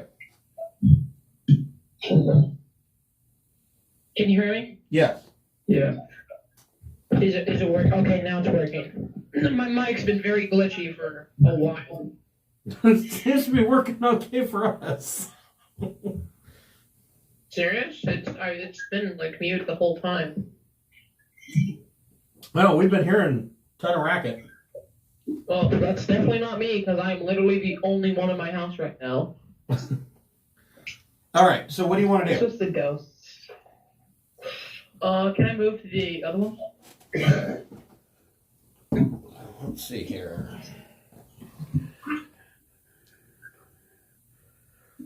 So, yeah, we'll say that you can.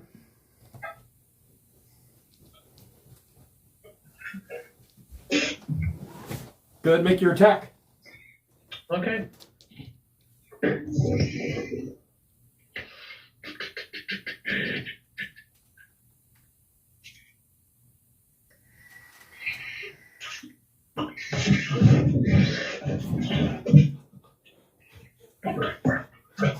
Who is it? I don't know. Does a 26 fit? It does.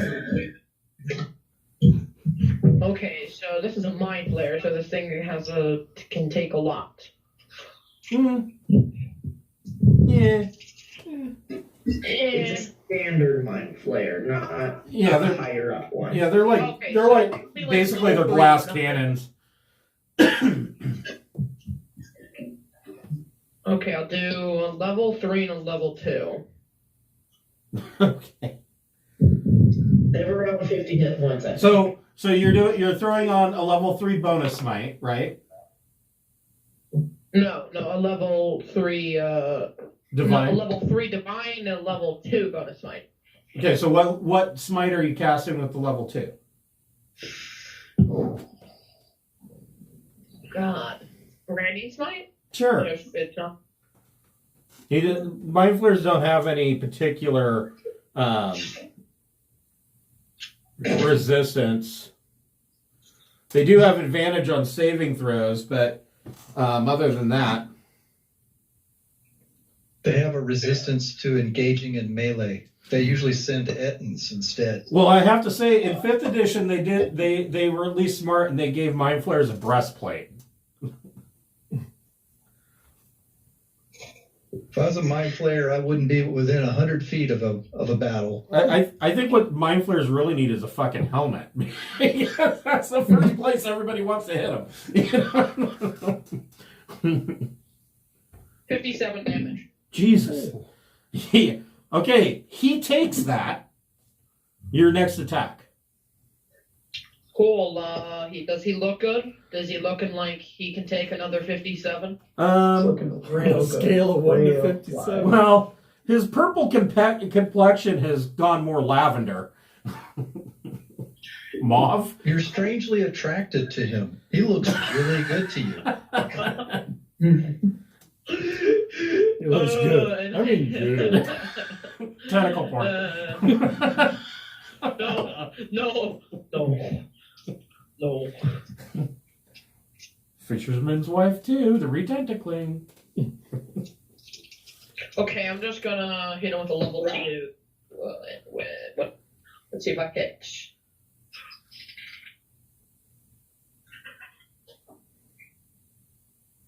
It's a 20 hit, soft 20. Yes.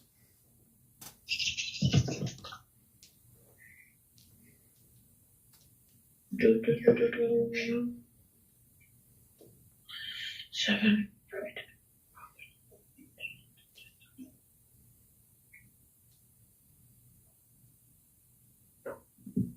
Damn it, I lost count. 42.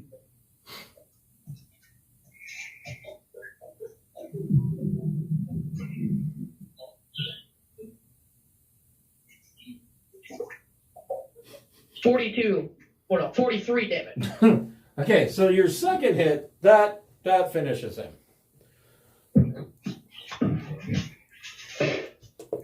So in this room that you ran into, there's another 15 of these brass pods. All but 2 of them are open.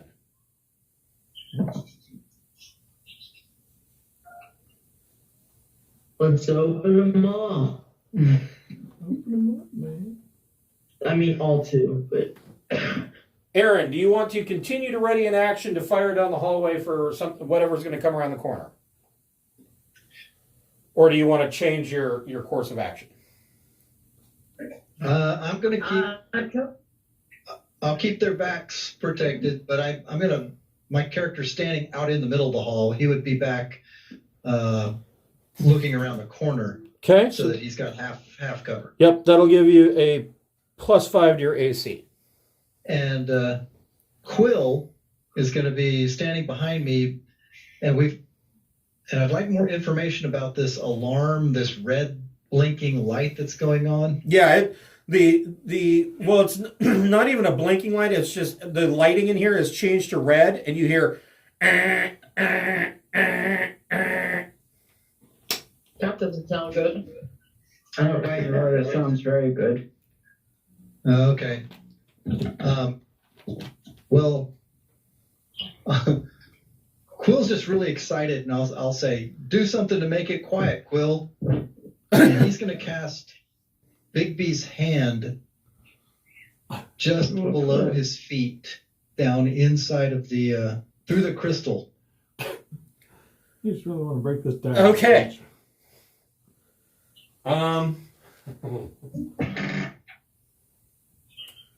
Shit. So he's creating a large, shimmering, translucent hand that's floating in the air below him. Right.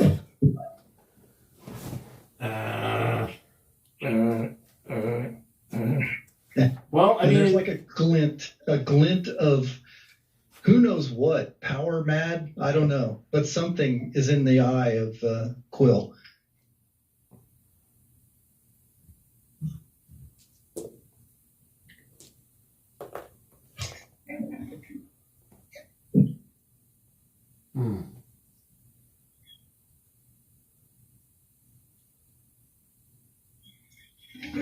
Okay, so he creates this hand. I just want to point out, Chris, that you created this problem. Yes, I did. Yes, I did. So, what's he going to do with the hand? Well, he's going to create it, and then he's going to start beating the snot out of the anything that he can reach. Okay.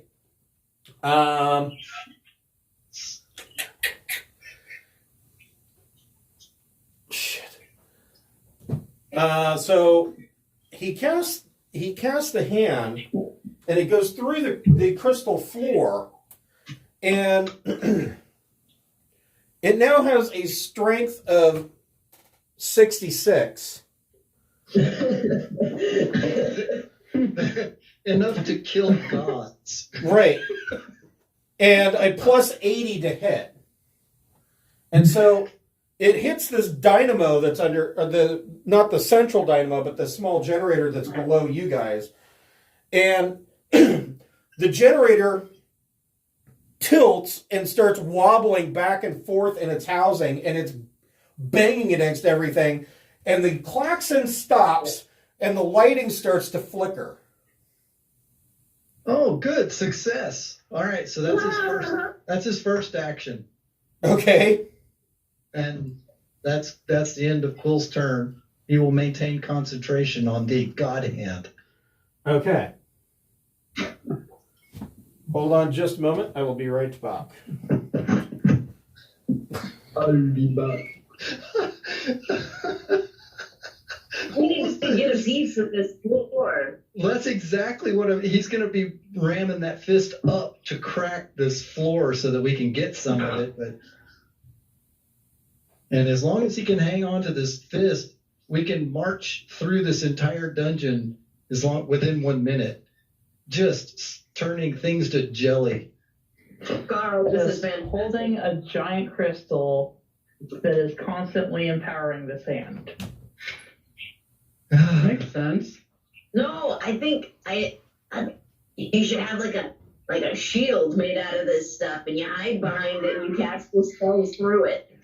Oh my god. You just need the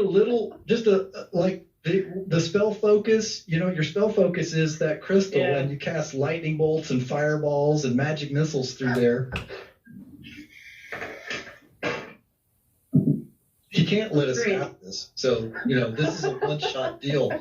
But a hand with a strength of 66, that's not even in any kind of book or nothing. That's just insane. Right. So you're just gonna smash up their generators and everything down there, and just, fuck your magic generator. You want to stop the klaxon. So it sounds like he's succeeded to some extent. That's amazing. That's an amazing idea. You should get an inspiration point. I'm just like, what can I do now? That's fucking awesome, dude. I'm so excited for this. I need to see what you're gonna do.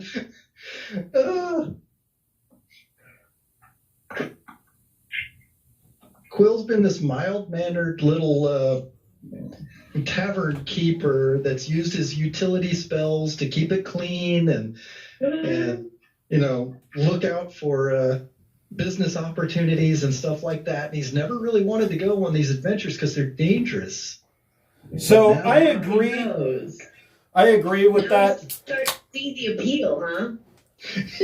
He's lost it. I agree with that. I think that Carl gets inspiration. I mean, really, it was Quill, but Carl is the player of sidekick Quill. So you get inspiration for that. When the lights start to flicker, in the room that Shamish is in, all the lights go dead. All the lights on the pods go dead. On Norate's turn, the lighting stops flickering and goes out completely.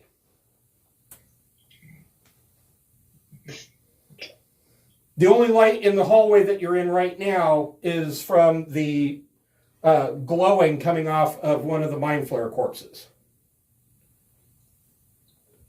So, Norate, what would you like to do? I'm going to cast light. It's a good idea. Okay. So, you cast light. I assume that you're going to cast it on, like, your axe? No, I'm casting it on Shamish's armor. You need to cast it through the crystal. Yes. No, I will cast it through the crystal. No. It's going to look like the floor in Caesar's palace. Don't do it. No, I'll make an insight check to see how devastating that would be. So, you don't need to. From what you've seen, you know that if you were to cast light on something through the crystal floor, that it would probably be bright enough that everybody would need to make Constitution saves or be blinded. Oh my god. And possibly burned. Because it would be light coming through a crystal prism.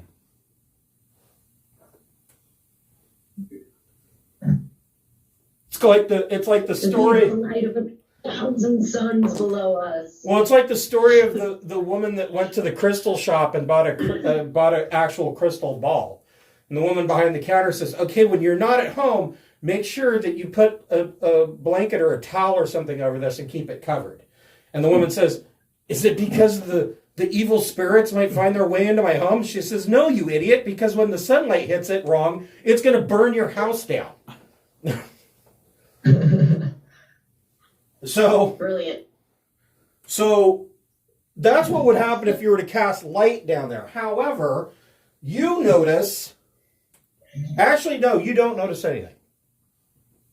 But Just out of Aaron, curiosity, where does this floor go? So we know the long north-south is crystal floor. That east-west hallway that we're in is crystal floor? no, the crystal floor stops here at where you're standing. Okay. The rest of it on either side is stone floor. But you notice now it's been a sixth of a second, and you notice that the fist has done enough damage to the generator, and the generator is wobbling. The generator stops wobbling, and it's no longer spinning. And you notice that the purple arcs of lightning are no longer going on, and the spell, the Bigby's hand, just dissipates. But it appears that there's no more power in this complex. So, Narate, what would you like to do?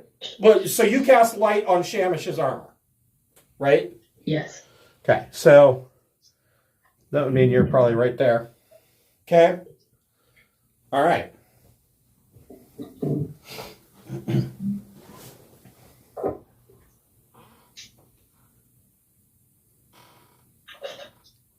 Those guys are dead. Brody, what would you like to do? We were going to open those other 2 pods, or they did? Okay, so is that what your plan was? Yeah. Okay. So probably easier now that you can see. Yeah. You got a 7'2" dragonborn that's glowing like a star. Yeah. You open up the 2 pods that were closed. In the first pod, you see the withered husk of somebody wearing black leather armor, and you can see on their mummified arm that they had a tattoo of a winged snake, which you know is the symbol of the Zentrum. In the other pod, agents. in the other pod, you see a withered corpse of a woman, now mummified, that is wearing plate mail armor. And there is a symbol of Tyr on the front of her armor, and she has a holy symbol of Tyr around her neck. Mm. What's his name? The guy or cleric? Is it Tyr? No, but you make a medicine check. Such a paladin 6. gargoyle. Well, you know that this woman died of being mummified. Yeah. And with a 6, it looks like the mummification process happened instantly. So it looks like if you took, a bad piece of meat and put it into a vacuum seal that was really, really powerful, and it just sucked it dry instantly. I just say, anybody a priest of Tyr? Alas, no. All right. From around the corner,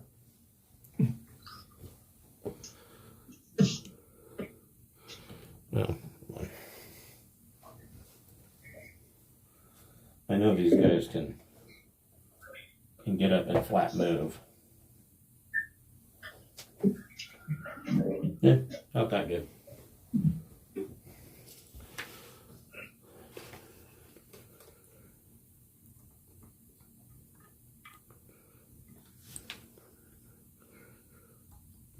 So, Aaron, you get your attack action. The 2 Etons, or Ettons, have come out from around the corner to the south.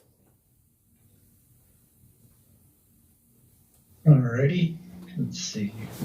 Equip up and bombs away. Let's see. 14. That is a hit. Oh man.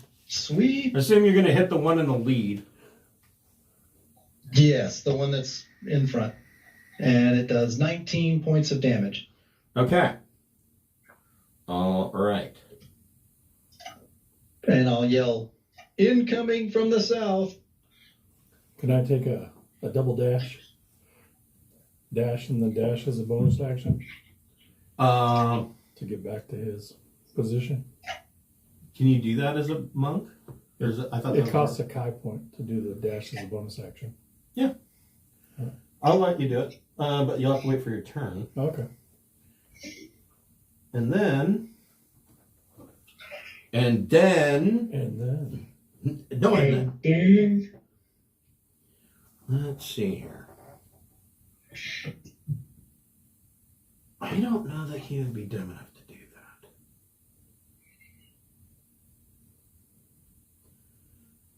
You know, he's just going to ready an action.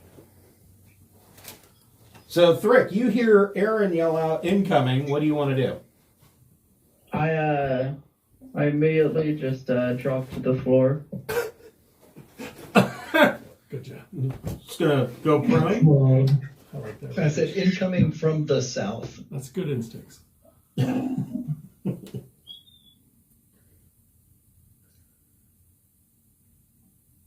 So, you want to go prone? Yep, I did. First I'm gonna see what's coming in, like where I can dodge to. Okay, so let's see. Aaron is over here, and he says that there's guys coming up the southern hallway. The two Ettins that you had spied in the other room. Oh, okay. I'm gonna go over to him then. Okay. And then do I see anything from there? Yep, you can see two Ettins. The one in the lead has a arrow sticking out of his shoulder.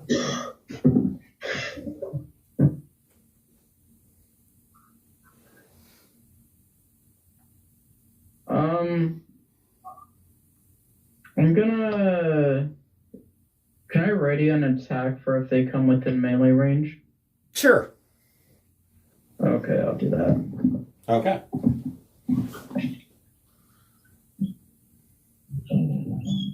Cancel. What would you like to do?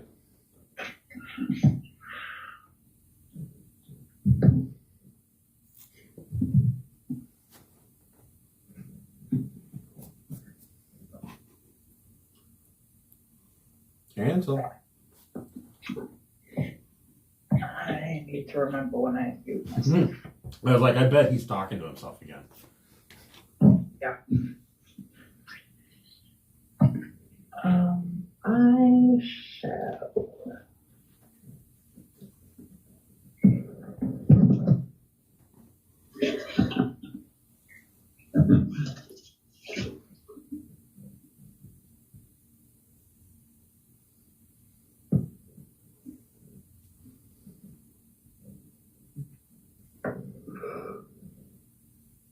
I shall just go to the hallway Okay. and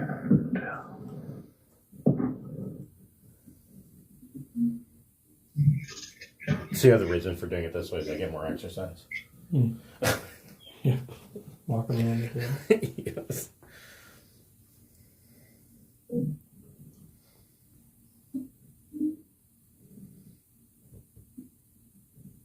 if I look down, can I see anything? Yeah, you can see. Yeah. So hold on here.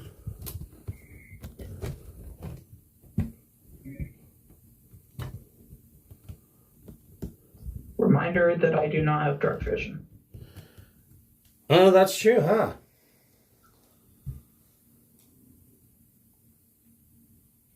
Can't see one. I guess you can't. Aaron keeps a light spell on his sword, but it's not out right now. So they are 55 feet away. I would think that you probably cannot. Cool. Need to have those flashlights I'm gonna installed in shoot your some- eyes. I'm gonna shoot a firebolt at something. Okay, you are at disadvantage. Hallway. Oh, I just have my At the lightsaber darkness. out. Yep. Fire I'll at hit something maybe. I'm assuming that's disadvantage. Mm-hmm. You are correct. 22. You hit. Roll a d4.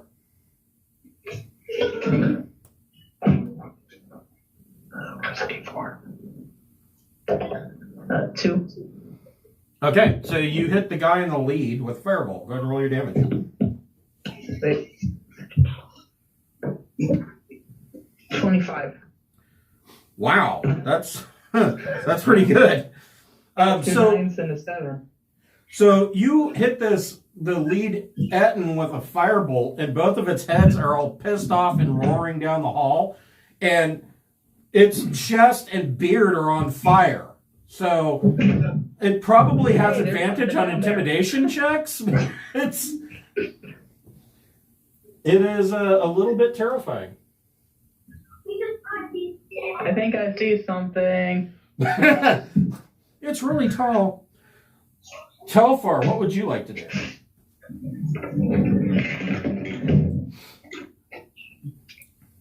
I want to join Aaron and company over there at the corner. Okay. And I want There to kind of pop out between them and take a shot down the hallway at the. Is he on fire? Yeah, you can see him. He's definitely on fire. There's not like, it's not like a blazing inferno, but parts of his beard are burning and. Yeah. I'm going to load up another walloping bolt. This time, don't let me forget to make you roll to see if you get knocked down. Oh, that's right. Yeah, I forgot about I that. never rolled if the Mind Flayer was supposed to get knocked down. I forgot too. Well, he did get knocked down. He died. Well, I did. He didn't get back up after getting Yeah. knocked down. I'm going to shooty. But only if you drink a whiskey drink and then you drink a vodka drink. A lager drink and then a cider drink. Oh, goodness. That's the potion for getting 25. back up. Potion of Chumbawamba. Flaming Yes. giant. What'd you get? 25 to hit a flaming giant. Yes, and you get your sneak attack.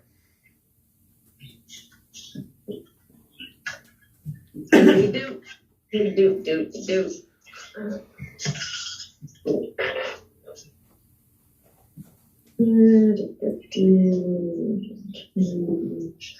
Uh, 31 damage. Ooh. That actually did some work on him. What would you like to do with your bonus action? I will hide behind my friend or, the corner or something We can do that. for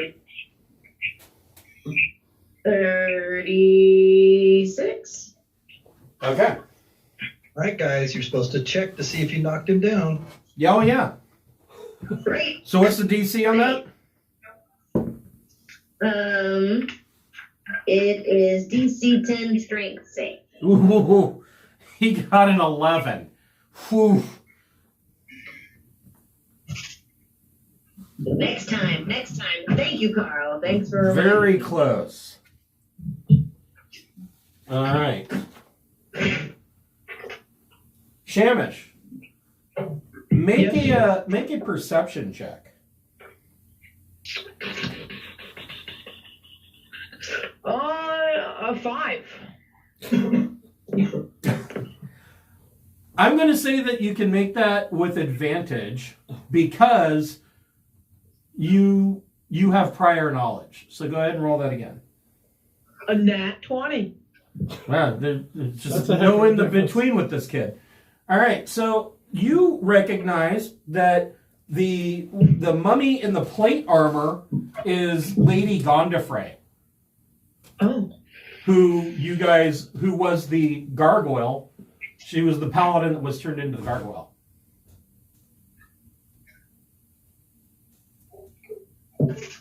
Seems we didn't save her so much as we might have thought. What would you like to do? You should let me know about that.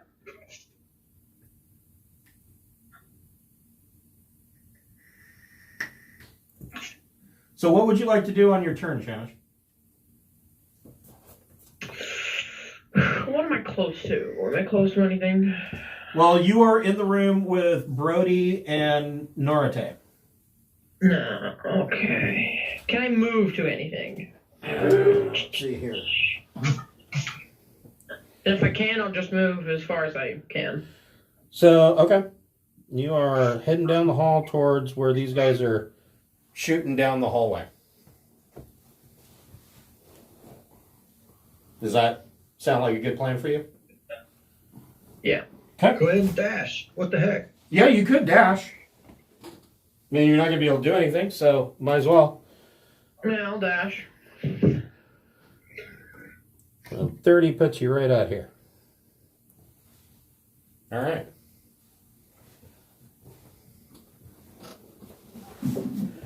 And luckily for you, Ettins don't have any ranged attacks, so, you know. Aaron, what would you like to do? Okay. Say, Quill, unleash some of that anger. And because he lost his spell. I can tell his mouth, his beak doesn't actually curve up and down when he does facial expressions, but I've been around him enough. He's really, really sad. That's right. Quill's a Kenku, isn't he? Yep. That's what I thought. All right. So what's he going to do? He's going to do his only offensive spell that he has. The hand was really his nice good one, but it poofed. He's like all pissed off because he was going to wield that thing for a while, but so he's going to step up in the middle and cast a lightning bolt straight down the hall. Okay. And then he'll step back. Okay. So I assume he's shooting at the guy with the beard that's on fire? It goes down the hall, so it's going to be... Well, it's 5 feet wide, so... Yeah, and these are giants. Right. So he's going to shoot it right down the middle where it's hard for them to dodge. Okay. And it's a... DC is only 13. It's a dexterity save. So, Flaming Beard Etten gets a nat 20. Okay. Oh, but the other Etten only got a 2.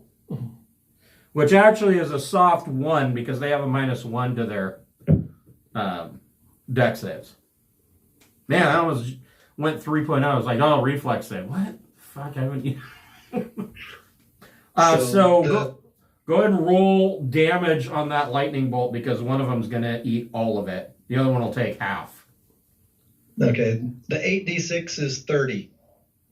So that it's 15 if they save and 30 if they don't. Okay. So he fires a lightning bolt straight down the hall. The Etten, even at half damage with the flaming beard, drops. The other one takes 30 points and keeps chugging along. And you can just make out smoke wisping through the darkness. And the smell of ozone and burning giant hair. What do you want to do on your turn?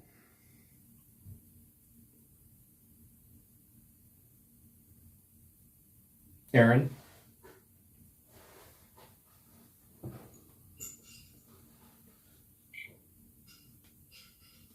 So what does Aaron want to do on his turn?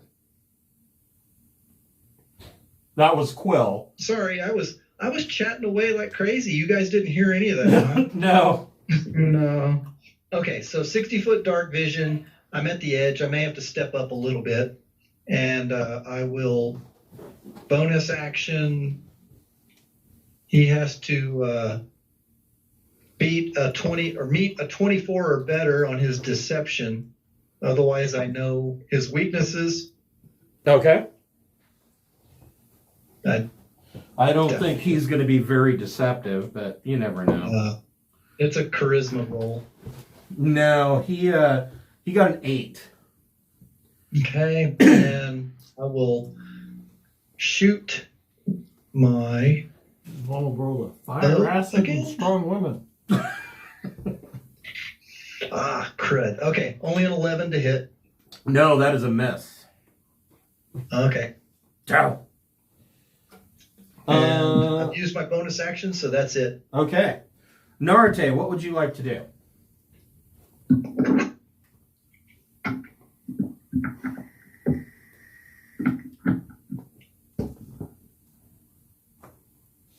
Narate? I think you're muted. There you go. Yeah, I was. So I'm in the room with Brody, right? Correct. Okay. With my fast boots, I will go down in front as far as I can, as close as I can to any enemy. So before you do that, Shamish, did you tell anybody who that corpse was Lady Gondifrey? No, I haven't told anybody yet. Okay. So with your boots of speed, how fast what's your speed? 60. No, 65.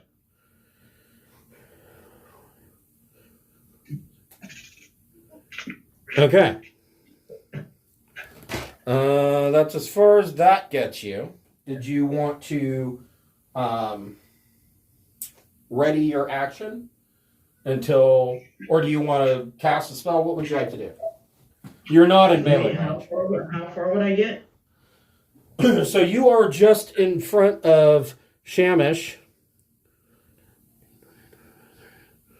40 feet away from the second Etten. Okay.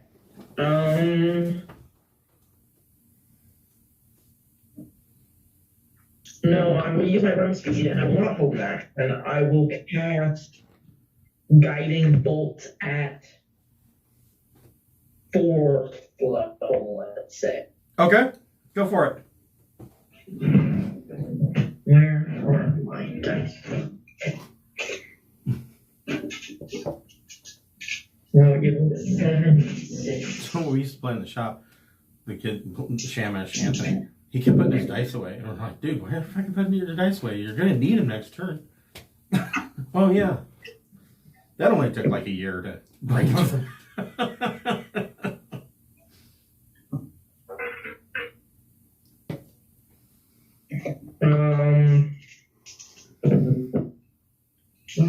So I have to make an attack roll, right? Correct. It's a D20 plus your spell attack bonus. Okay, that's 19 hits, Yes, it does. right? Okay.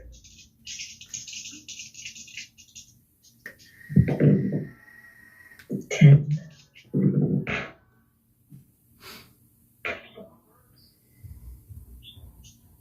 16, 17.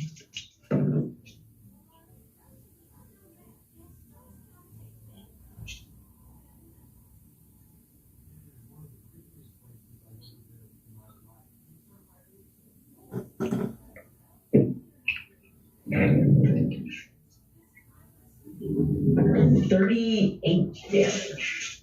Okay. So that he's hurting pretty bad, but he is now glowing and sparkly. Everybody has advantage on attacks against him until the end of Narate's next turn. Yeah. Brody, what would you like to do? I'm going to do a Leroy Jenkins. How much is a double dash? So 4 times or 2? it's times? double your movement. Just double? Yeah. For a double dash? Oh, double dash would be 4 times. Okay. 1, 2, 3, 4, 5, 6, 7. Sprinting at full speed. 20 times 5 is only 100, right? And yes. All right. Well, then let's get all the way up to it. All right. Whoop his ass. Actually, I better wait. I'll wait 5 feet away because I'm dashing to be an opportunity attack, right? I guess that's He on does move. not have reach. All right, fine. I'll get all up in his face. In his face. So here's something.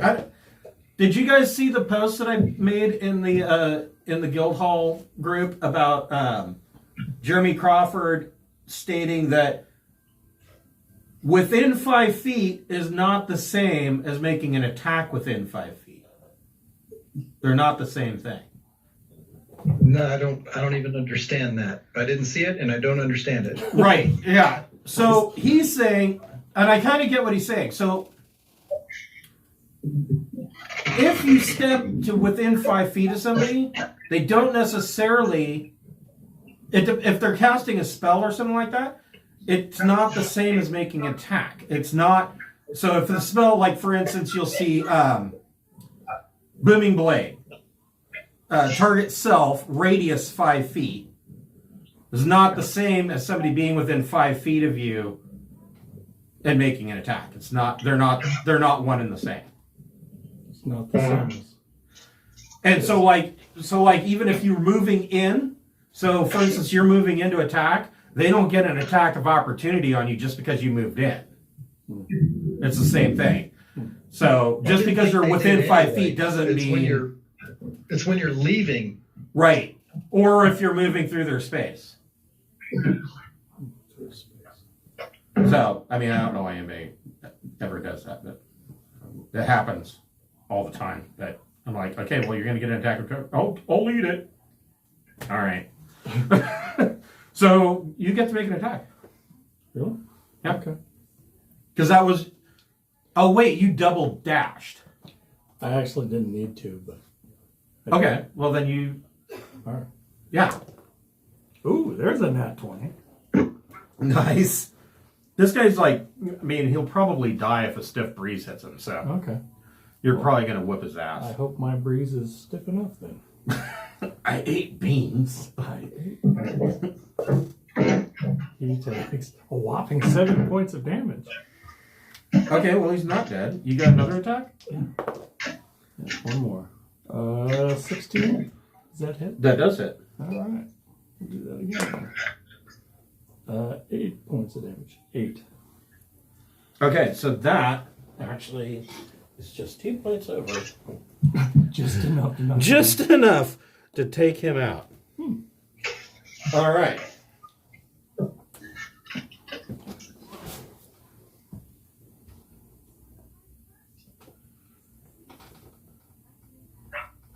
The Ettins are gone. So then can I now dash as a bonus action? What's your regular movement? 55. Wow. Okay. No. Well, yes. Because it's your bonus action. So yeah. All right.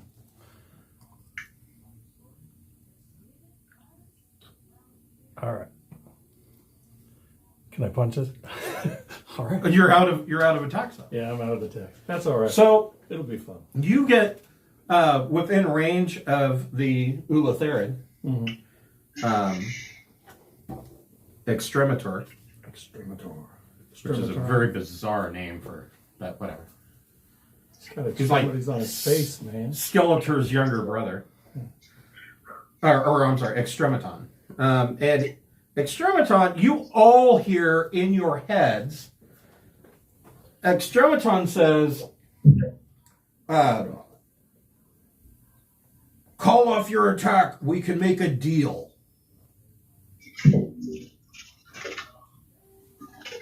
Unholy creatures.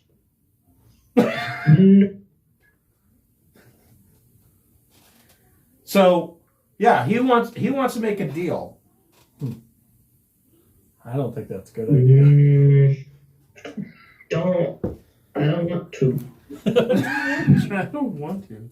We don't make deals with freaking mind flayers, Well, man. I don't know. Maybe he could work at the tavern. I mean, No. you guys no. don't. But Then we would lose business.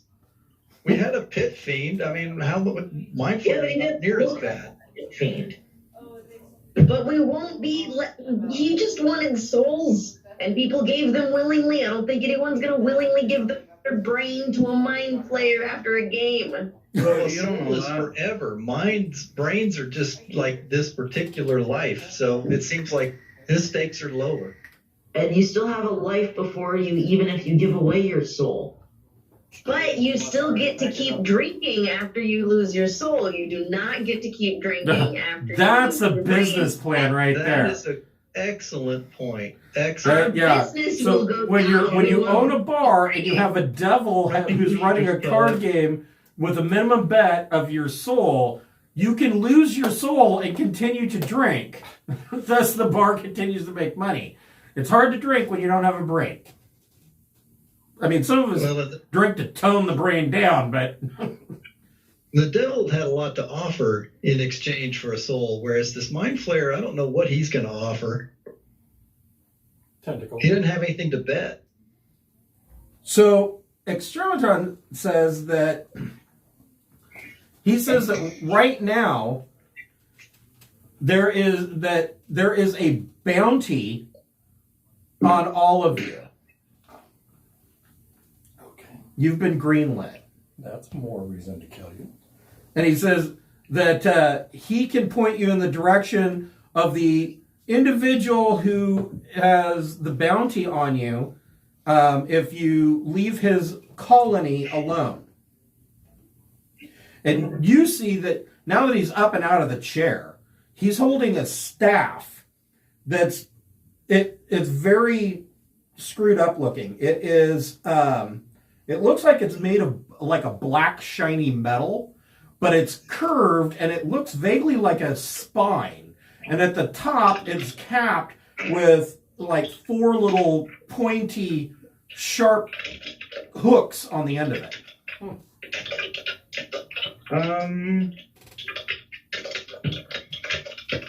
Let's Guys. see. You're typing his I'm gonna go up to him and say, hey, why don't we just shake on this?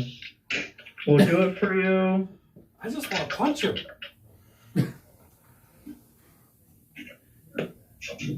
No, we We'll do it for you if you shake on it. Guy. Does this mean Hey that we're guys, all in calm the- down. I'm making a deal with him. I want to shake hands. I too. hold out my hand and I say, let's shake on it. Ooh, Telfar is not coming out hiding for that.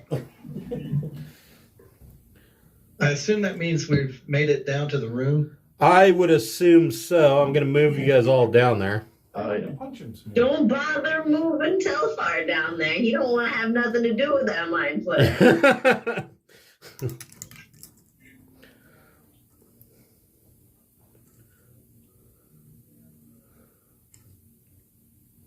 I was here first. I get to make the decisions. I want initiative. I will allow you guys to re-roll initiative. Of course, he So gets what, to. he's not gonna shake my hand? He's not that stupid. Aw. He has an intelligence of 21. Yeah. We all have our weapons out and spells ready and all that jazz. I'll say, you might be able to take 1 or 2 of us mentally, but you'll die and we'll get our friends back. So before that happens, talk, convince us to let you live. Okay. Let's do initiative first. Brody, what'd you get? 15. That's what you had last time. I know, it sucks. No. Low. Telfar.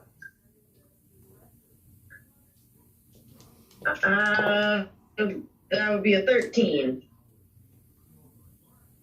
Narate. My initiative, what is 19? Okay. Shamish. Wait, no, 20. Soft one. Okay. Shamish.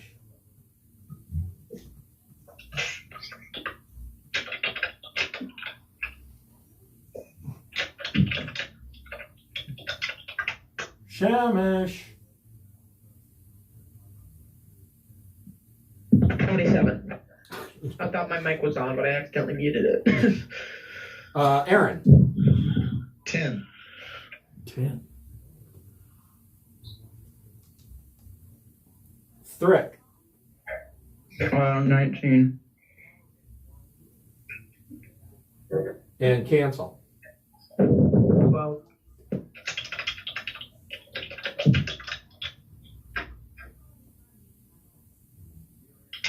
Okay.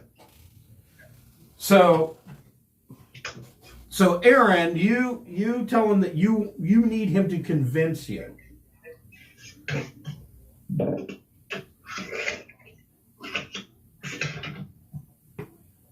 He says, Extrematon tells you,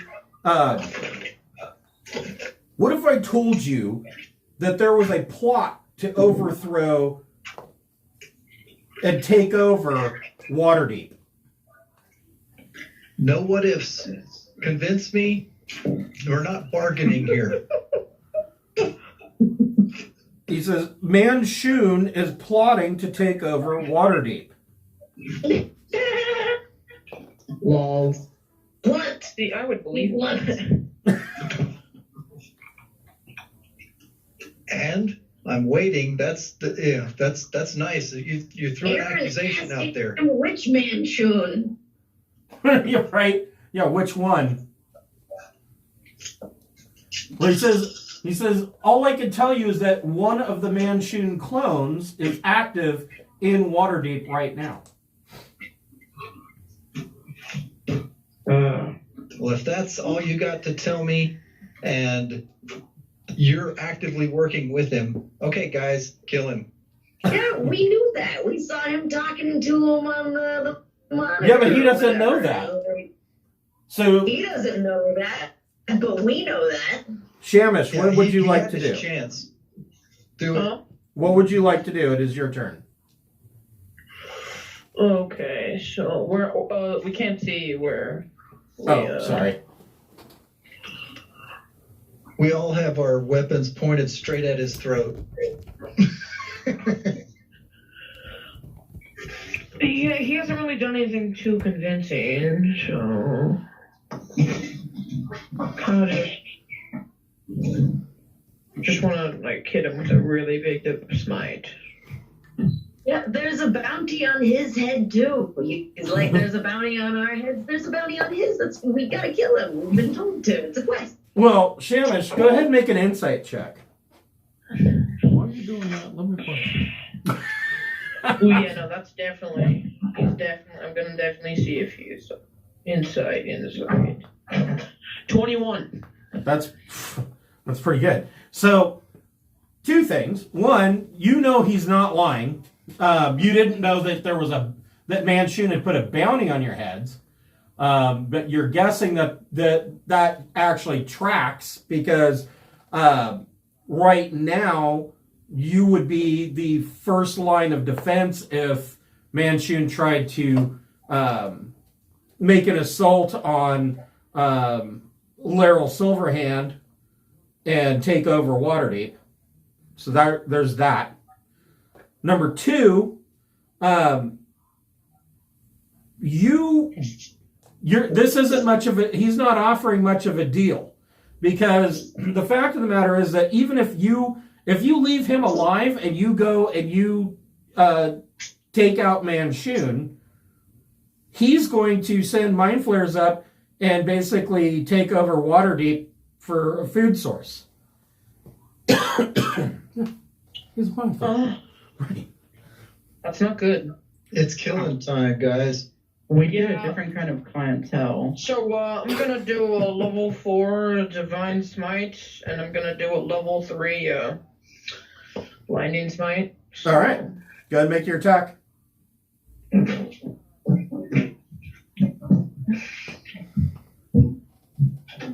Does a 28 hit? It does. Is he like undead or something? No, he's undead, so no. He's... Nope, he is a large aberration. He'll be regular dead after you roll all this damage. That's funny. That's a good one. My internet dies, and I come back to have that be the first thing I hear. Yeah. Really. You guys are a bunch of sillies. What else would you want to hear? Good point. Keep Yeah, telling okay. me. Just stay with me. I'm gonna be counting for a bit. So paper. Take your socks off. Just round it up to like 100. Well, he's counting. You wish. It probably will. Probably. I bet be you I on can it, go get another beer by the time before he's done. Yeah. Yeah, take your time. Take your time. Okay, so I got the 4. Oh no, another 4. Never mind. Another 4.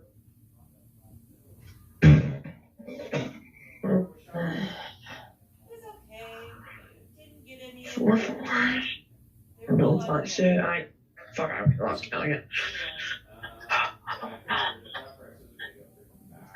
But I did get a couple of the rolls of hamburger, and I got you some pepper bacon. And then I got some. It's Well, hopefully, yeah, we can check our cash and carry one day or like I said, I wouldn't mind if they still haven't get here. some flake steaks. Yeah, I wouldn't mind doing that again because those are Oh, fantastic. All right, so how much did you do? He doesn't know yet. Yeah, see, I was right.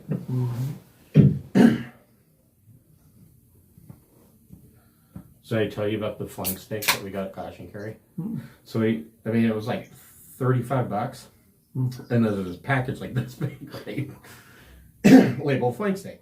Well, when you open it up, there's slabs, and you just lay it out on your cutting board, cut off the steaks. And so I'm cutting like 4 to 6 steaks off each. I mean, I like to eat steaks, so I'm like cutting off like 4 to 6 steaks off of each one of these, Yeah. and loaded our 81 freezer. damage. Huh. How much? 81 damage. That's pretty good, but he's not dead. Still on a second attack. Burn another spell slot. You got a ways to Yeah, go. I'm doing my last level 3, so. To give you an idea, he has 17 D10 plus 34 hit dice. I'm not counting anymore, so, yes. Did I just hear 200? From someone who was giggling? Maximum 200. 204 to be exact.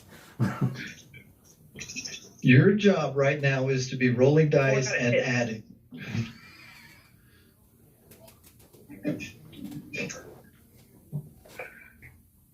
Don't ask him to show his work.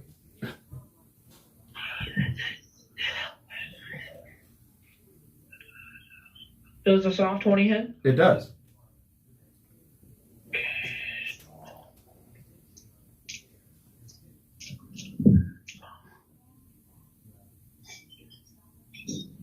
All right.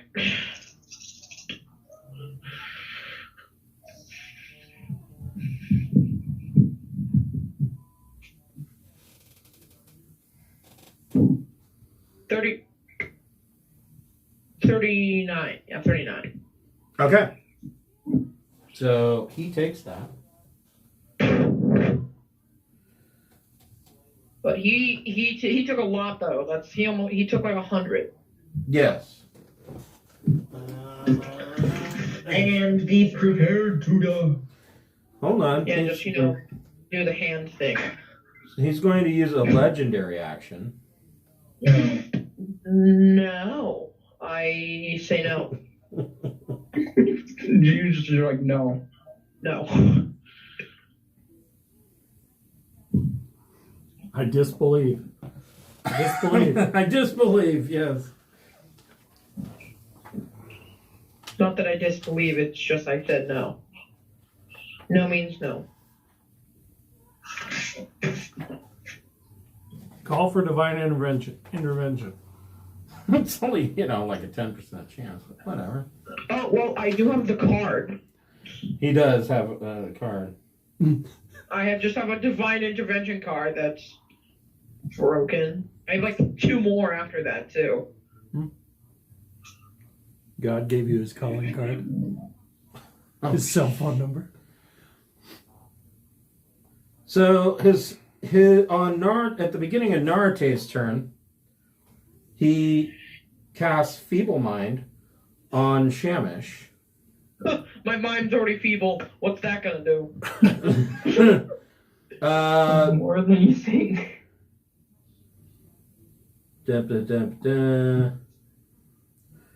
Make a Person has DC to 17. Can I see the casting of it? You can. Can I counterspell it? It is an 8th level spell. I'm gonna try.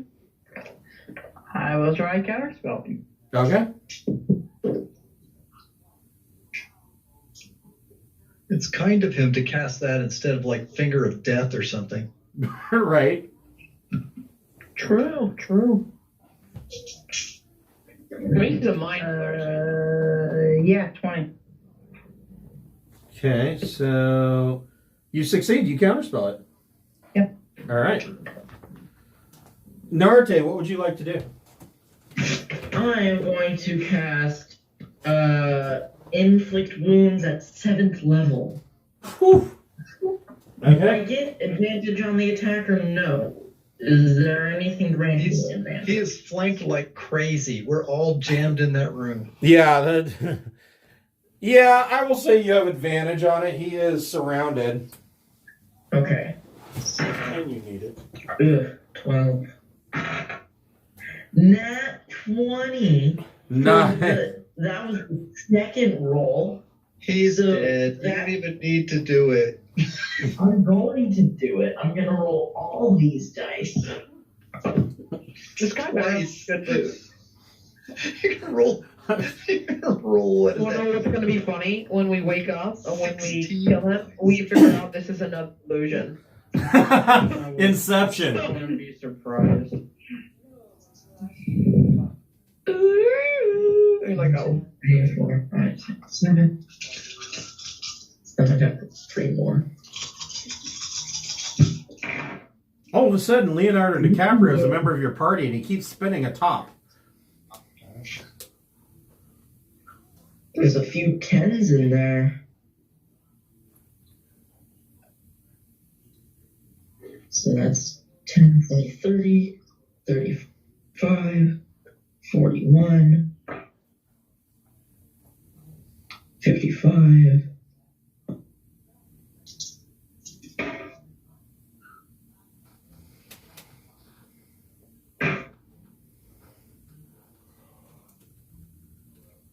$65 times 2.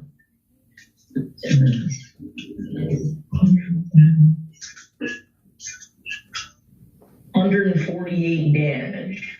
Nice. Okay. Let's see. I have 4 10s in there. Yeah, I think you That's killed it. 9d10. Yeah.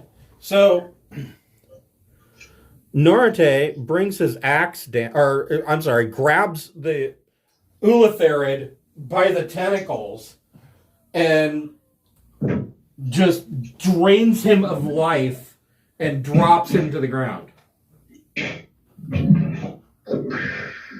I kick him. And I'm gonna kick him just because. And as he's dying, he says, "Enjoy playing with my pet." Oh no, I'm fine. Let's leave now. No, I want to get a turn. You guys killed him too fast. Yeah, ditto. I didn't get to snipe anything. Let's go. Bring it. I've still got 2 6th-level spell slots left. And a bunch of lower ones. So which direction do you want to go from here? So, well, I'll let Norte make a medicine check.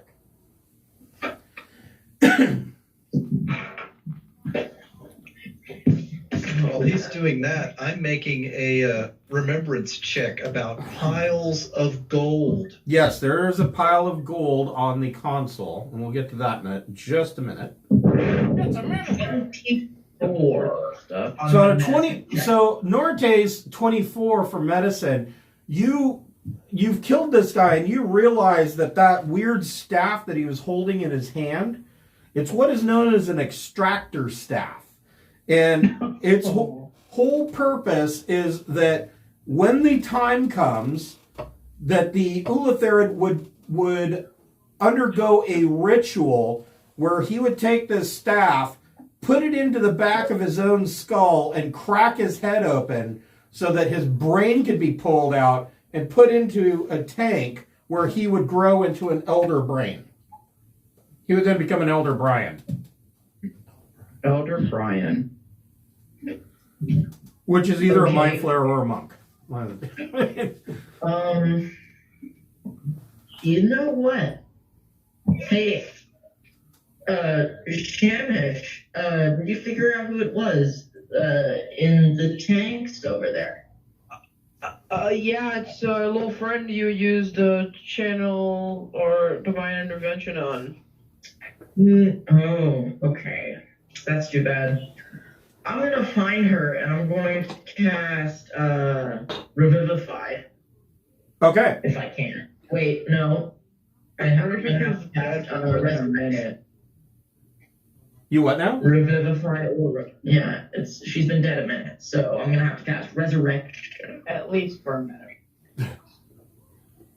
Yeah, Too. do you I mean, I can only assume that you do, but do you have a diamond worth 5,000 gold pieces? Yeah, we had a giant diamond worth 50,000 gold pieces. Wait, no. We cut a diamond into 5 parts. Right. You want one part of the diamond? I was just holding on to all of them. Yeah, I mean, yeah. Alright. I'm the only one that, revivifies anything. Yeah, Revivify at this point, I mean, if you'd have found out right then, Revivify would have worked, but now it's been too long, so it's going to be more expensive. Yeah, That's- Oh, wait, you can't cast Resurrection then. Because you already used yours on Inflict Wounds. I thought it was a 6th level. 7th level. Let's take a long rest, everyone.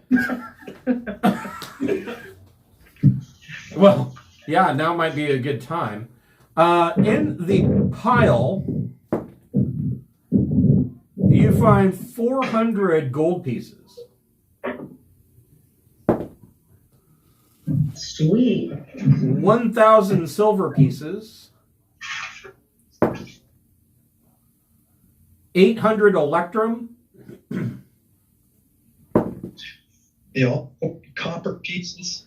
And 1,000 copper pieces. Straight to the church. Before we take this long rest, I'm just gonna cast Resurrection on the lady. Okay.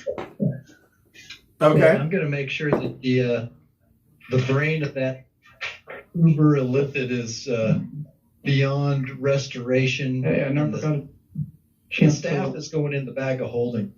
You also find 3 gems worth 1,000 gold pieces each. I never got that chance to waste my 7th level slot on plane shifting the Ulitharid. Plane shifting, is that a nice term for banishment? It makes him teleport to a different plane Right. if he fails a charisma save. And that's it. He's just in a different plane so he can find a way back.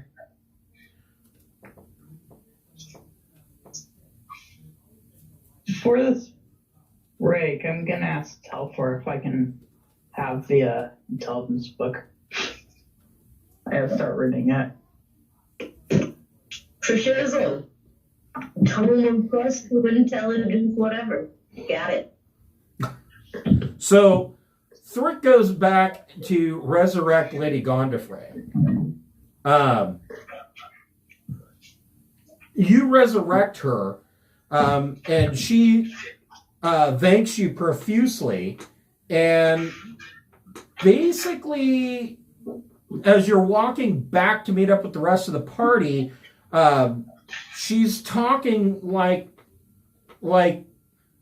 it's like over 100 years ago, and you question her about it, and she says, "Well, the year's 1387." What year is it now? 1492. Oh. Is Columbus gonna sail the ocean blue? It is 1492, the year of 3 ships sailing. So you see, miss, you've been asleep for a while. It's, No, she was a actually gargoyle. 1492 now. Was she really a gargoyle, though? You don't know. True.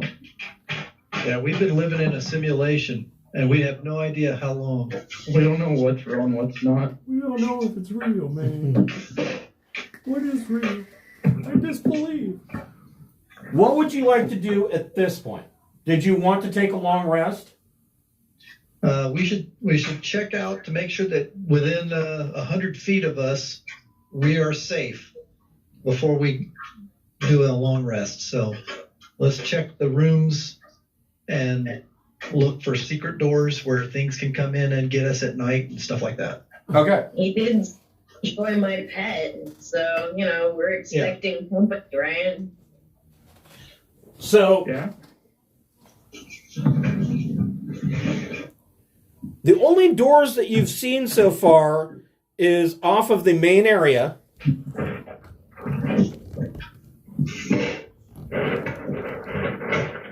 Those east and west passages. Right As long here. as the doors are secure, we'll be all right. We can cast alarm on them. Okay. So we can have a screaming wake-up call if the doors get open. Okay. Is there one to the west, or is that just passageway? It's just passageway. The only We'll- door that we'll you've check seen that so out. far is here. So you want to go check out that passageway? Yeah, we'll alarm the door to the east. Okay. We're going to check the passageway to the west to make sure there's nothing horrible that's going to come while we're resting. Gotcha.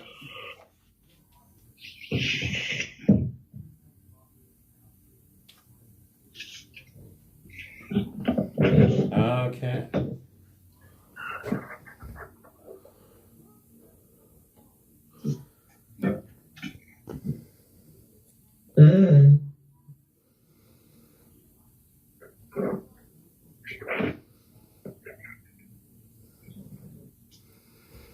Who's taking point? I'll take point. Okay. Yeah, I mean, we got opponents that have been like 50 feet away from all of this. Right. With lightning bolts and oh my god. Well, What were they waiting for? well, you're Find the alarm, They're waiting for you to rest. Screaming. you're gonna find out. They were waiting for us to take a long rest so they could slaughter us in our sleep. Exactly. So you guys come around the corner and you come into this room, and there are 4 fairly scrawny Ettins in here. And does anybody speak Giant? I can speak and understand all languages. Okay. Quill has tongues memorized because he's supposed to be the utility guy. So, well, Brody speaks and understands all languages. So, I will tell you what they are discussing. Make a stealth check. All right. Because I assume that you're probably not going to go running down this hall like, you know. I only got a 12. Don't forget to add 10 to your stealth check. All right, 22. Now we're talking. So, you come around the corner and these orcs are speaking, Ettins are speaking a Spanglish version between giant and orc, heavy with slang. Okay. They don't know how they got here. They don't know what's going on. They don't have any memory of how they got here. And they're a little bit spooked by the whole situation. So I'm going to approach the Ettins. What? Well, wait a minute. You don't talk to Ettins. They're bad guys. You just punch them. No, they're not all of them. We've had a couple good ones. Well, half of them are bad and they've got 2 heads, so that means all of them are bad. That's some logic. The whole point of being sneaky is we can find out stuff and then figure out what to do before we do it. Like, having 2 of their colleagues' corpses in the hallway isn't going to make us look like good guys. So let's get rid of them. The corpses of the 4 living ends. I mean, you can go either way with that. Well, it depends. If you're gonna try to be friends with the Ettins, then you don't want to have dead bodies of Ettins out in the hall. And We could say the Mind Flayer killed them because they were being disobeyed. As they're peppered with arrows and have been lit on fire. yeah. Yes. I mean, I don't know. They have a 6 for intelligence, so. Hey, I'm out. Go for it. Do whatever. We're going to end up having to fight them anyway. Well, not necessarily. I mean, it depends on what direction do you want to. What's your idea, Narate? I was thinking that we tell them that the Mind Flayer was they were under the Mind Flayer's control. However, we did kill the Mind Flayer. And that their colleagues we were forced to kill them. No. So you want to be honest with them? Yeah. Yeah. And, well, I mean, what could And if they attack us, just kill them. 4 starving Ettins that faced with little bitty food-like humanoids? Yeah. You know, they're going to be They'll friends, understand. right? They understand subtlety. I mean, they are chaotic evil. They're either going to roll with it or they're going to murder everybody in the room. So, I don't know. What do you guys want to do? I'm sticking with my plan. Narate's taking the lead here. Okay. Telfar, get closer and watch. Like, I'm just gonna walk into the room and use my rod of rulership. No! Oh, they just got mine. I can't believe I let that kid have that. What? No, I'm just walking in there being bump bump. You're on my control now, bitch. So they get a DC 15 wisdom save on that. No, they got a 6. So does each head get a save? Could you charm one head and not the other head? Is that possible? that's actually, I like that idea. Well, that doesn't matter because the other head only got an 11. I like where you're going with this, but just for game's sake, I think they have all sorts of immunities to things like that because they have 2 heads. They have advantage. Oh, they have advantage. Well, no, only on perception checks. Oh, wait. And on saving throws against being charmed, deafened, frightened, stunned, and knocked unconscious. So it doesn't matter. They got a 6 on one and an 11 on the other. So they failed either way. All right, Shamish, you have the beginnings of your new country here for 8 hours. Yeah, Well, everyone let go. he'll tell him to go running down the hall again. Yeah, I say let's hand him a pick and say, okay, one of you start chipping out large fragments of this floor, and the rest of you guard the hallways while we take our nap. One of the Ettins comes over, and it's very odd to talk to them because one head will start to talk and the other head will finish the sentence. And this particular Ettin, the left head is male and the right head is female. And it comes up to you and says, "Oh, boss, I have to tell you something. Yeah. Mind Flayer do bad things." Uh-huh. And he relates a tale that you're not entirely certain what he's saying, but it's something about there were no thralls that were turned into mind flayers. He tells you tadpoles ate each other until only one tadpole was left. So like sharks. So go ahead and make a history check.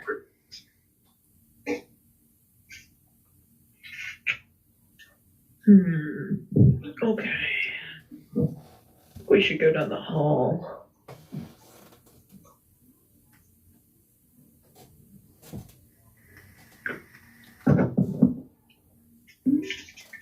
So, are we gonna have them guard us or whatever while we rest? Yeah. Oh yeah, they can do that. Alright then. You guys watch And then this we while just have to listening decide to where we radio want while to you- sleep. Yes. Well, they're charmed for Alright. 24 hours. So, you know. Alright. Yeah. Well, Oh Quill's yeah. been- Oh yeah. If we a long rest, that thing's gonna wear off. Right. Quill's when been we- thinking about this, and his history check was an 18. So what you know about Quill informs you, and Quill is particularly distraught at this story that the Ettins are telling you. And the reason he's distraught is that because what you know about Illithid's reproduction cycle is that they go and they kidnap somebody and they have a briny pool of these tadpoles. And they take one of these tadpoles and they put it on your face, and the tadpole burrows into your head, usually through your eye, ear, or nose, and it takes over your brain, and then you turn into a mind flayer. Wrath of Khan. What he's telling you is that isn't what happened. They didn't feed these tadpoles to any of the thralls. They didn't convert anybody to mind flayers. Instead, they left the briny pool alone, and the tadpoles ate each other until only one tadpole was left. The pet. It's a super brain. Oh. What was Quill's role? 18. He has read in numerous texts that if this kind of thing happens, an abomination is created called a Neothilid.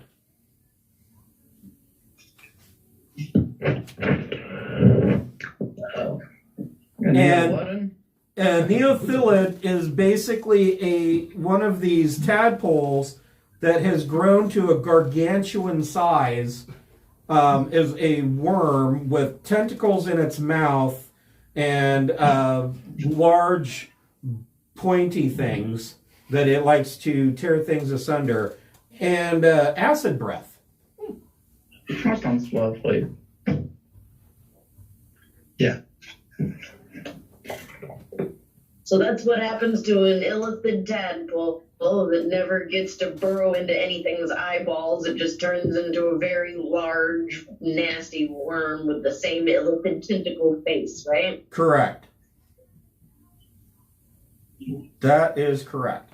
And the Ettins tell you that that Extrematon had purposely bred this Neothylid because he was going to use it as his secret weapon to destroy the Githyanki on the level above.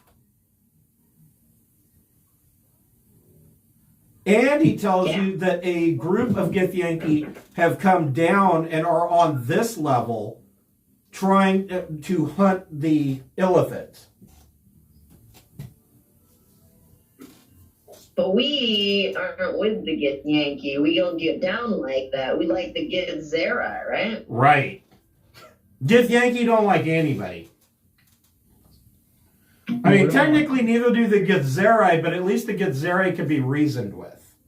The Githyanki are just like, you know, fuck everybody and we don't like you, stay away from us, but if you're an Illithid, we will hunt you down and murder you. Yep. Damn Yankee. I mean, Gith Yankees. Right.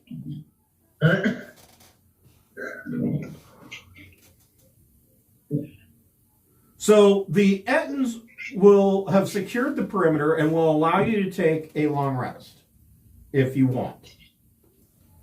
Good news, though, guys. The presence of the Neothelid is an indication that there is no elder brain in this particular, like, illithid community. That is exactly correct. I'm sitting here reading through all the wikis as you talk. You know that, right? I sit here and look up all the features.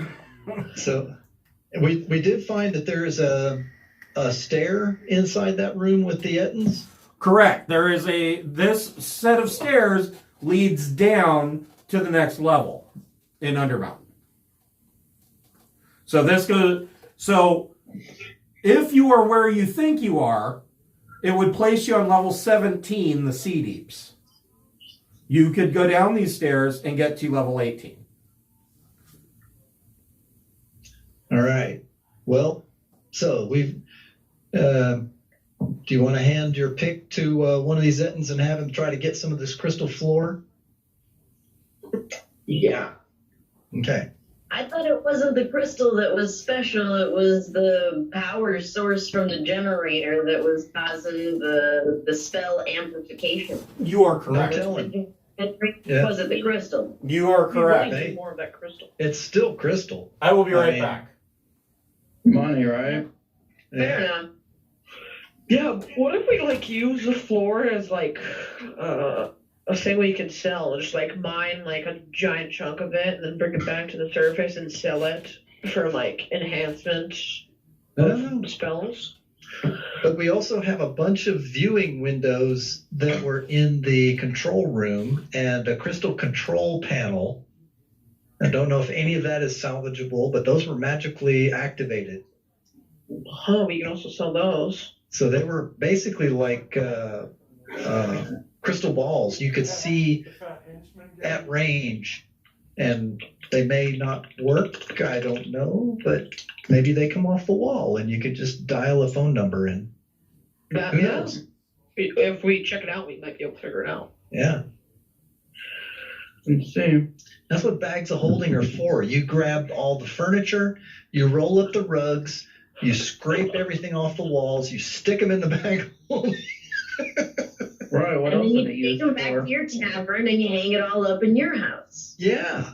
Oh, wait, no. Yeah, we should totally like find a spot on the floor where we're not going to use, so we just mine all of it out once someone has like This is like optically pure crystal here. If we can get big chunks of it, we might be able to make like Lombardi trophies, footballs on stands that are perfect crystals. You can sell for like 10,000 gold per statue. No telling. We should strip this place bare. Yeah. The floor will be no more. We're taking the fucking toilets, we're taking the porcelain faucets out. Did the crystal like explode? Now, if it's this generator that's giving him powers, why don't just take the entire thing? Let's just take the entire dungeon. Let's just take the entire thing, yeah. Well, we should go down and check Figure out out a the magical generator. way. We should see how the generator works. There may be some magical elements inside of it. Heck yeah, Some man. tiny crystal or It's just something. powered by like human souls. Well, We could find some. that's what the prisons are for, right? Joe. Right. Hey, we had Bob for that reason. Is that he acted like a child doing it. You know, maybe we just capture a bunch of just evil people and then throw them in the generator. So, Shamish, roll a persuasion check with advantage. Advantage. Oh, is it perception? Persuasion. Persuasion. Oh yeah, I'm good at that. Oh yeah. Rico. 23. What? 23. Oh, I thought you said 43. I'm like, holy shit. That is a persuasive paladin. So,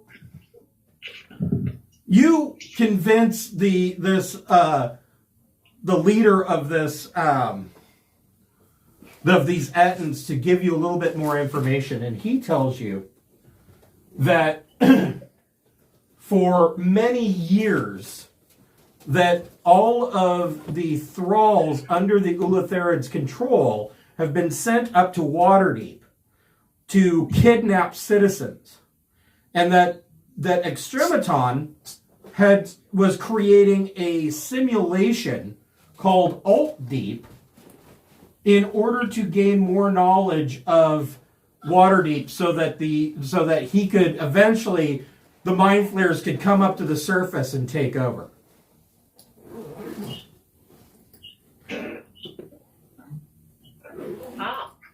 That's a big no-no.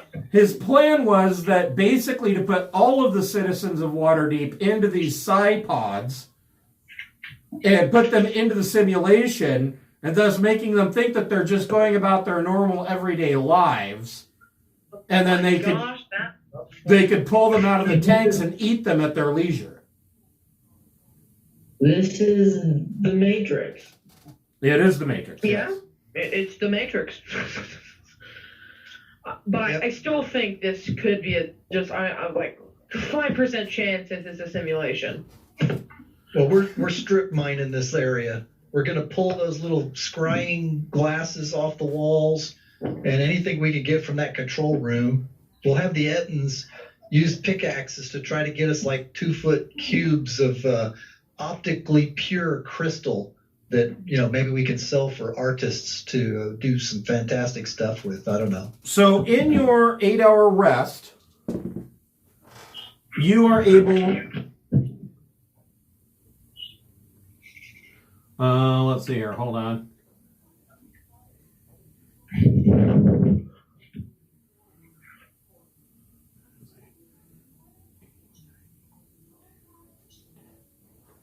Is this on Disney?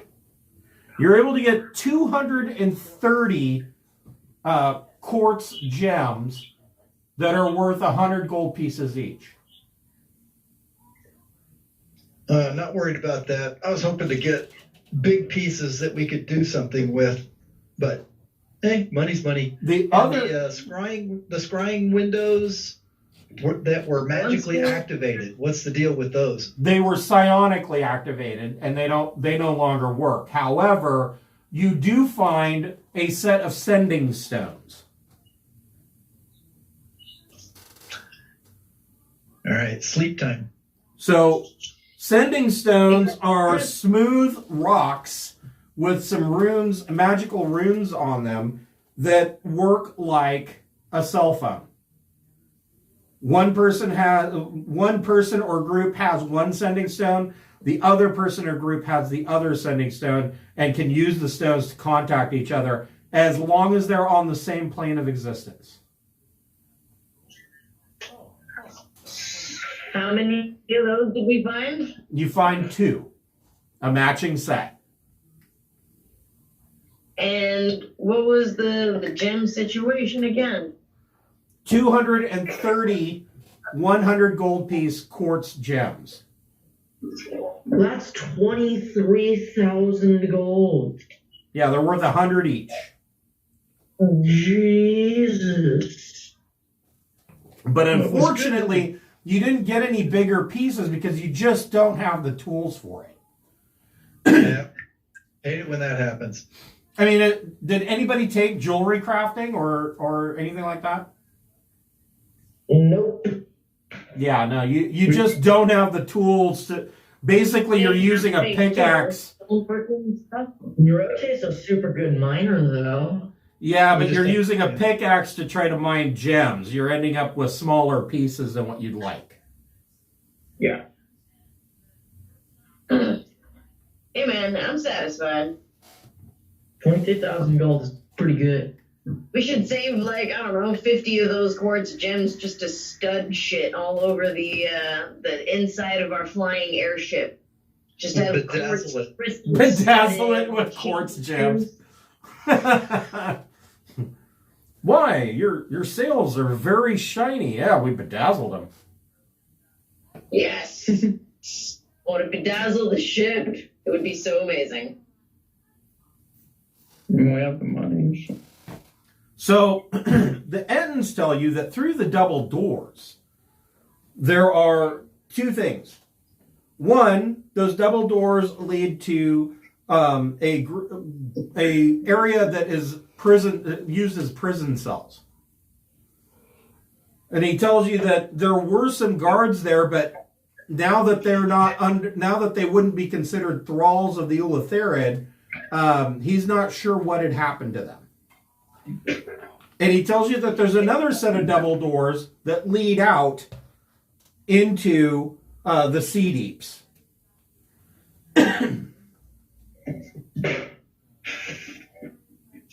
What can you tell us more about the sea deeps? He says that it is a cavern system in Undermountain, that part of it is controlled by a small group of Githyanki that have been waging battle against the mind flayers. And then to the south, he knows that there is the breeding pit for the Neophilid. That's where we gotta go. Yep. Gotta strike that business down.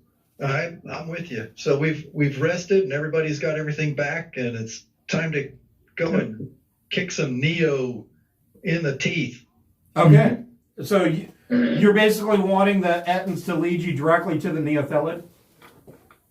Is that your plan? Well, that Shamish is they're his citizens, right?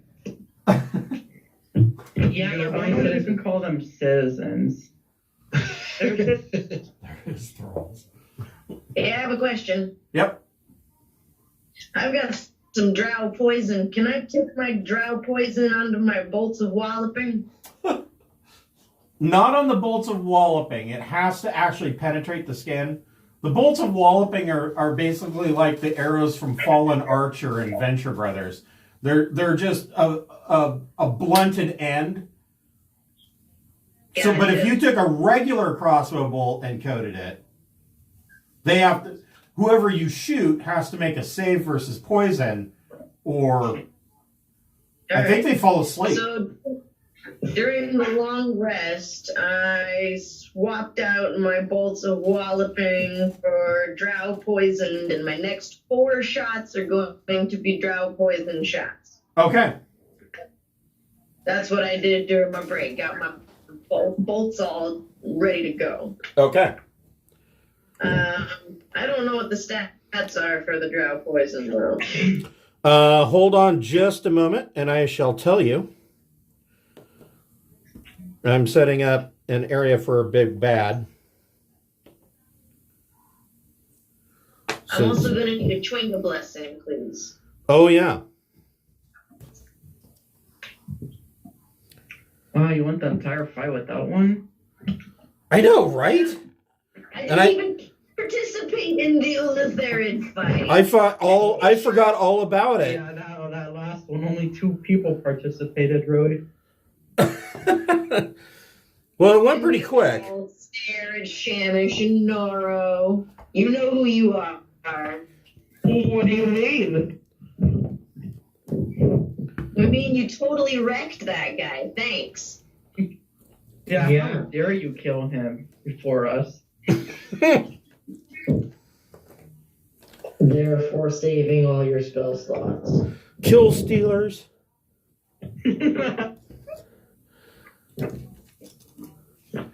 Sorry, I'm getting this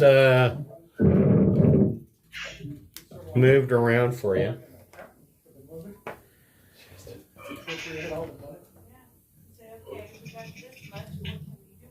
Yeah. All right. So they've decided that they're just gonna. Straight to it, huh? I guess so. They want to die before 10. All right. I can do it. I'll do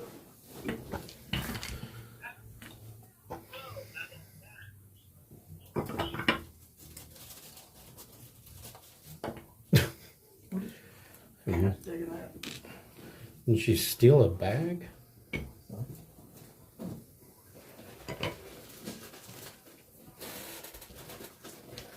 My name is Jack. I'm a necrophiliac. I like dead women because I have sex with them. I get so frustrated when they get cremated. Who is taking point? Me. Okay. I take point. Telfar is going to be right behind and above. Okay. And so I'm going to say, Shamish, you're going to be right behind Brody.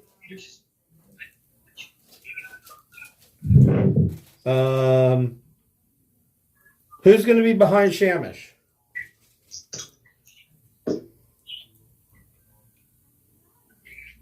Anybody? Narate? I guess I can. Okay. Narate, where are you going to be? And I got a 40 on my stealth, and I still need a Chwinga blessing. Yeah, I'll get to there. Okay. Narate.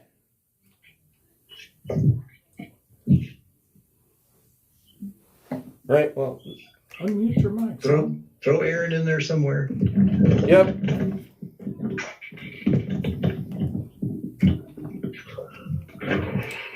And cancel, I put you towards the back since you're the caster, right? Does that sound correct? So I don't have a big worm. That's what she said. So a storm giant will have to do.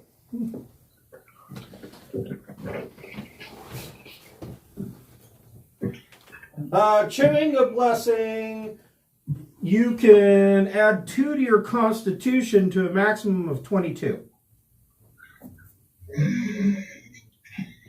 Oh boy, there's something big in there. Bring my base to 10. Hooray! Well, I get a 0 on my constitution. it's better than a negative. Yeah, it is. I mean, Hooray. a +1 or a +2 is still a +1 or a +2, even if it equals 0. Well, doesn't that give you hit points back then? Or hit points? That's true. So At least you get temporarily. to, so what level are you guys? Like 14. 14. So you get an additional 14 hit points. That's a good point. I'm in the 14 temporary hit points. Not temp. Those are real hit points until the end of tonight.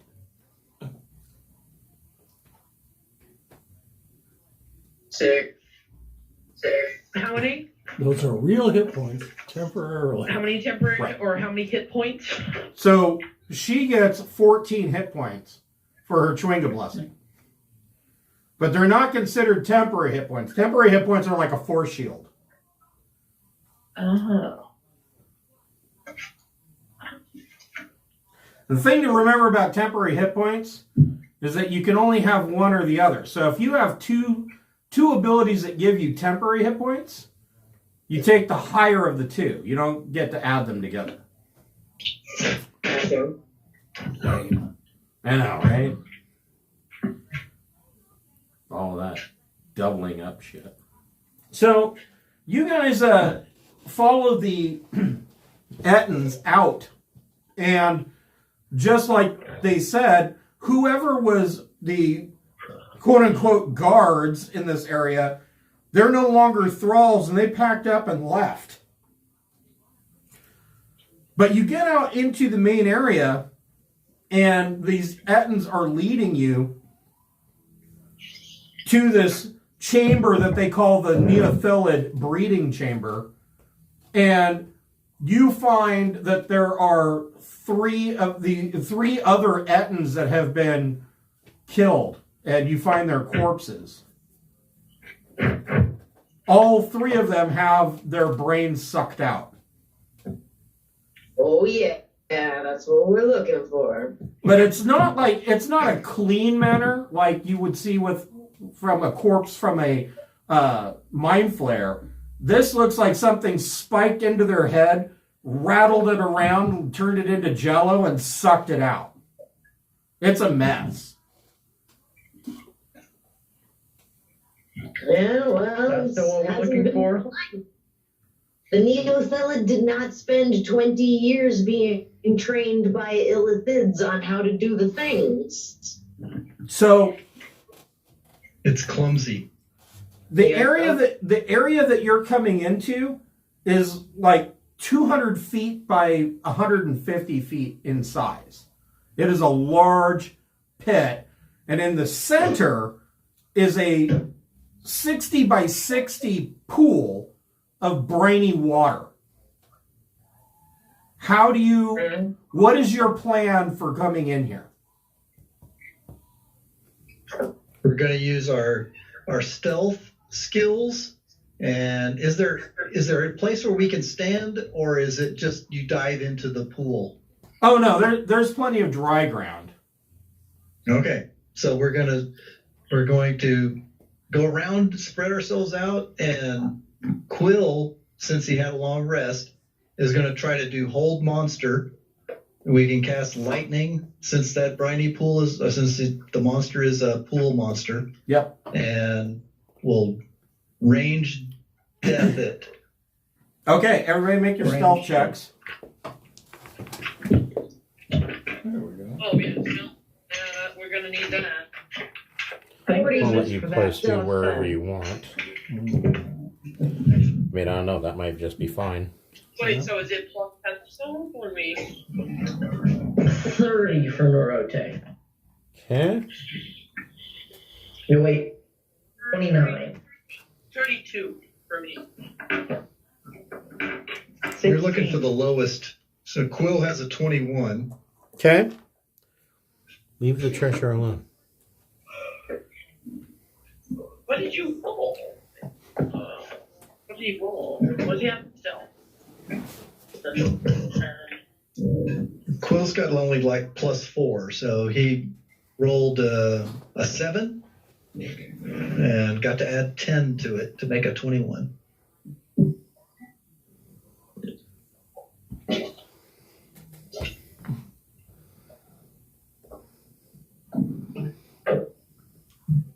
Biggest thing. Is that what it looks like? We can see. Is that just a representation? That's just a rough size. Yeah, that's just there for size. That's a Neothelid is gargantuan. Cassie. She's eating. She loves to play with minis. I don't know. Elder. Makes her She's feel like clearly Elsa. my cat. Yeah. I wonder how an elder brain would be to fight. Sort of jelly-like. Yeah. Gonna take a whole lot of physical hits, but you might have a nosebleed when you're done, but all right, so who got the lowest The lowest stealth score. I think about 21 for Quill. Anybody got worse than that? I got 16. That would be worse. Thank goodness for that plus 10. Cassie? She really wants that treasure pile. Going back. No, you don't get to have it.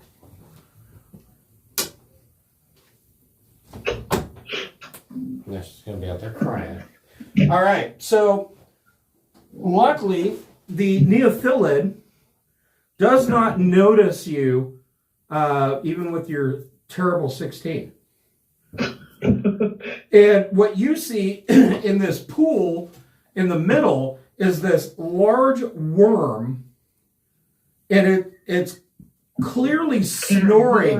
And as it snores, its maw opens, and you see these 4 tentacles come flying out, and then it inhales, and the tentacles come in, and then it snores again, and these tentacles come flipping out. Oh, it's so cute. You guys get a surprise round. What do you want to do?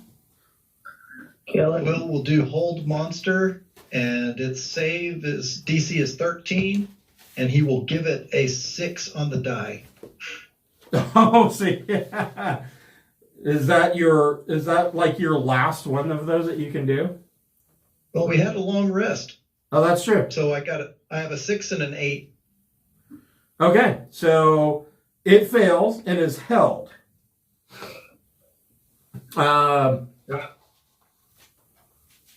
Brody, what are you gonna do? I'm gonna Go to run up town. next to it. Okay, I want to be right up close. do it. That'll give advantage to what's her name? Telfar. Well, I'll at least give her her sneak attack. Yeah. Did you have a sneak attack or a surprise round? Did you want to make an attack? It is held. It is held, so you have advantage. Okay. Then we'll go ahead and just do the flurry of blows now. Then. Yeah, you might as well. Yeah. There's a 21 to hit, a 28 to hit, and another 21. Those all hit. All right. Now for the... It has an AC of 16. Oh, okay. Normally I don't tell you guys, but I mean, this thing is so big that it's just stupid. So the whopping total damage is going to be 12, 16 plus... Would it have disadvantage to 31 hit total. us? Because we're smaller than it. No, Much smaller. no. Yeah, they did away with all of that. So I'm sorry. 31 damage total. Okay. Hit it as hard as you that was can. well, I guess you don't need to do a stunning strike because it's already held, right? That'd be just kind of Yeah, I was just Overkill. going to wait till it moved again and then try. okay.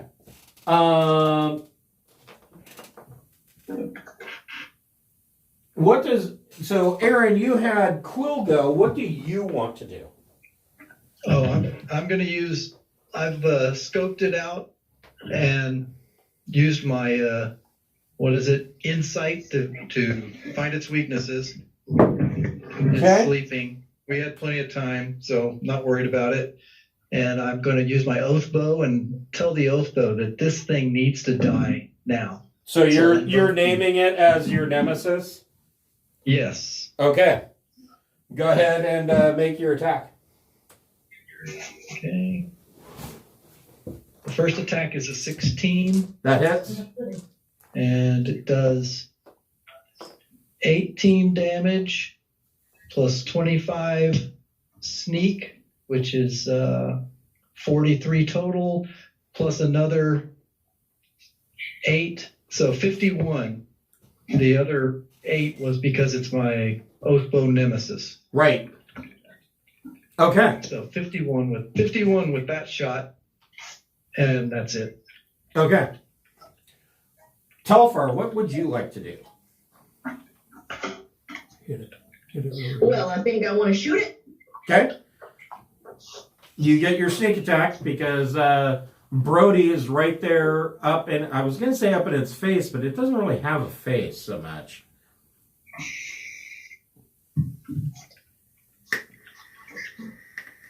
28 to hit. Yes.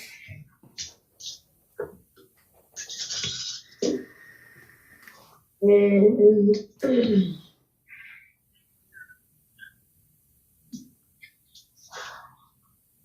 32 damage. Okay. And 34 to rehab. Okay. Narate, what would you like to do? I will go up to it and once again use a 7th level inflict bonus. All right. A hello smite, please. Yes. Chris, I almost forgot my drow poison. Oh, right. How much for drow poison? Oh, right. Hold on. I will tell you what you need to roll for drow poison. Hold on here.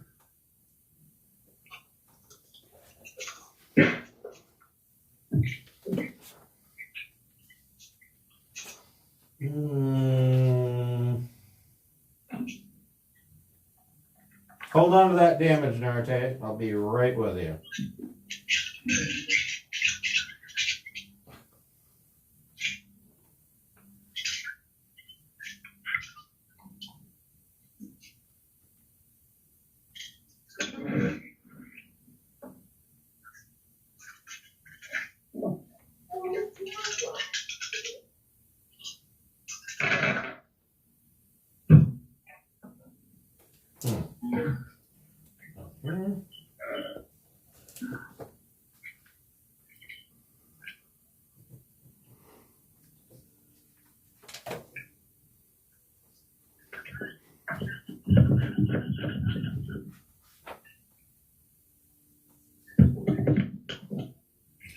So, drow poison. DC 13 Constitution saving throw or be poisoned for 1 hour. If the saving throw fails by 5 or more, the creature is unconscious. Creature wakes up if it takes damage or if another creature takes an action to shake it awake. So, DC 13 con save. And hang on, you said it stays knocked out for a long time? For an hour, but it got a 19 on its save. So God damn it. So it is not unconscious or poisoned. Well, it's not gonna. It's gonna wake up every time you hit it. Yeah, every time you hit it, it would wake up. Okay. So, Norte, how much damage did you do? To roll the hit, that was 24. That's a hit. And my total damage was 81 damage. Nice. It's still up. And I believe I have a bonus action, correct? You do get a bonus action. What do you want to do with your bonus action?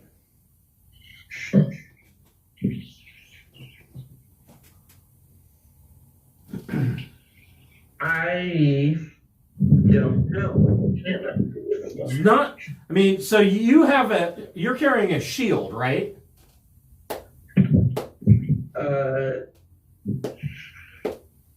No. So yes. You're not? No. Okay. Why? Should I be? Are you sure? Yeah. Yeah, I'm not carrying any shields. Okay. So I would say that you, as a bonus action, you could make a swing with your axe. Oh, okay. Then I will do that. Jesus Christ, it stinks out there. Or is that you? No, it's not me. Wow. So that is a 22 to hit. That hits. Nice. Be 1d12, 13 plus 1. 1d8.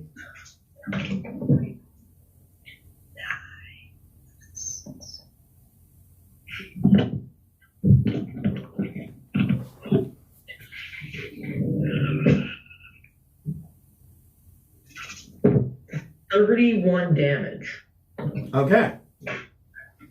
Plus, oh wait.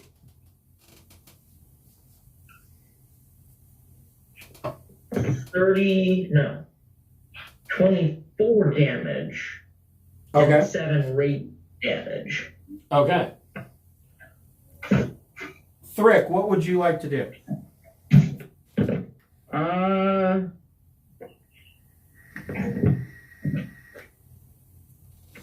Well, seeing as how they've dealt so much damage, I don't think I really need to debuff or anything on it. Buff anyone. Like put like an over time damage or something. If you had something that would hurt its saving throws, I think the Tasha's Cauldron has a spell that lets him do that. It probably does, yeah. Oh, I should have cast Spirit Shot. Well, I'm gonna run up to it. Okay. And I'm gonna cast Bestow Curse. Nice. I was gonna do that, but I didn't want to be in range, so thank you. The one and only squishy Warforged. The only one they made of me. Let's see.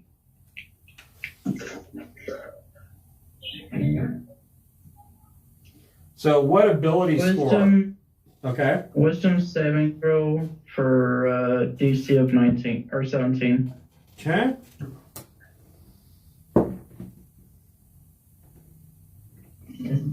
Nope, got an 8. So which ability score are you cursing? While cursed, the target must make a wisdom saving throw at the start of each of its turn. If it fails, it wastes its action that turn doing nothing. It needs to make a wisdom save or it does nothing that turn. So you know what? It is going to use its legendary ability to succeed on a saving throw. It can do 3 of those per day. So it has 2 more. Oh well. Damn. I also have I also have 3 spell slots for that, and then I can just plane shift it. Make it somebody else's problem. Yeah. The middle of some marketplace in Sigil, and this neophilid pops up there like, damn adventurers! That's a bonus action I'm gonna cast Shield of Faith on myself. The middle of the city of the brass. Goddamn fucking adventurers always causing problems.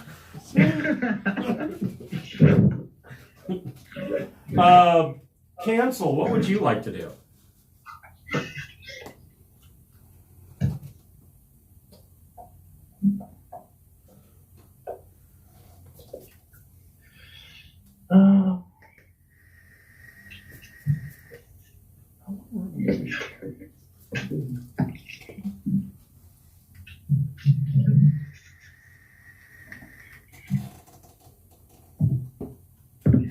I'm going to run up to it, touch it, cast Bestow Curse. Okay. Make it DC 18 wisdom save. It chooses to make its saving throw. It has 1 more of those that it can do. First next turn.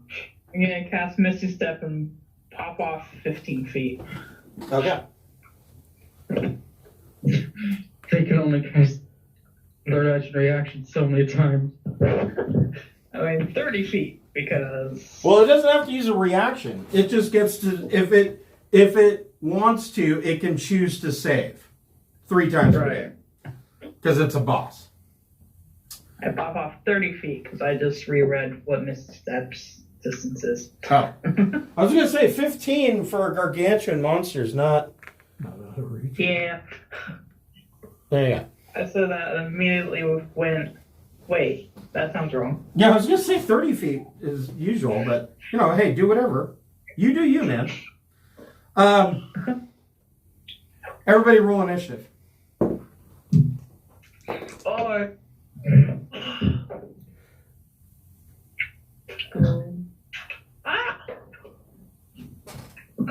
did that open a new tab? I don't want a new tab open. Brody, what'd you get? 22. I don't think Aaron, what'd you get? I'm checking to see if my luck points allows me to do it. Nope. my initiative is 6. Wow. Nice. 20. I got 23. Okay.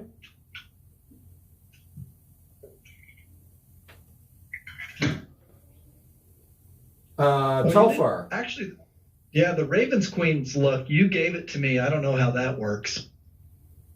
So got 20. So the Raven Queen's luck allows you to re-roll one 20-sided roll anytime you want. It's basically like, you get to do it once per session. It's like a permanent inspiration. Okay, well then my initiative is 23 because this one that needs to not be 6. Okay. 23. That would be now. Oh, well, I also have 23, so we're going to have to roll for... Nah, we'll worry about it later. You go ahead. Narte, what did you get? 20. Wait. Soft 20. Soft one. 2020. Thrift. 23. Cancel. 76. Wait, no, 11. Did you say 76? All right, so... wow. Aaron, what do you want to do? Well, it is 10 o'clock, so if you wanted to wrap it up, we can go ahead and kill it. But I wanted to let you know. No, I know. I'm looking at it. We can go a little over. Okay, Aaron's going to continue on. He's already got initiative and all the other jazz, so he's going to hex it, which gives him an extra 4 damage. Right. And let's see, and my critical range is 19 and 20. The attack is an 18. That hits. And the damage is, come on, give me the damage. Ah, you suck. 21 from the regular shot. And let's see, an additional 7 because it's my sworn enemy. So we're at 28. And 13 from sneak. Plus an additional going proficiency 5 because of the hex. Okay. Bonus action. My bonus was to hex. Oh, that's right. And Quill is going to. He's concentrating on the hold monster, which will collapse as soon as it wants it to. But he's going to cast lightning bolt into the pool on top of the monster. Okay. And his save DC is 13 dexterity. Which it will fail because it's held. And the damage is 30. Okay.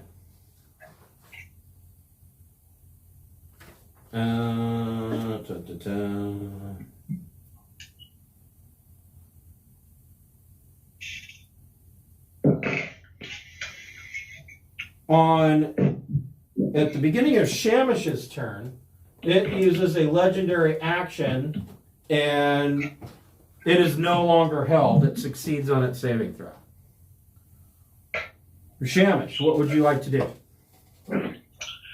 Well, let's see what I can do. Pop the cork on everything you got.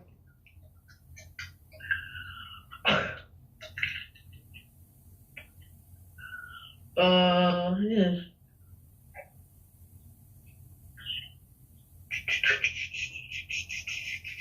Make it waste its legendary action. I think it's already used all 3. It's used 2, I think. No, that was the third one. Wait, you're right. It's used all 3.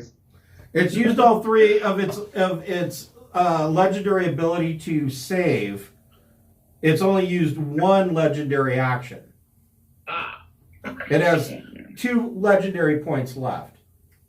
Stupid.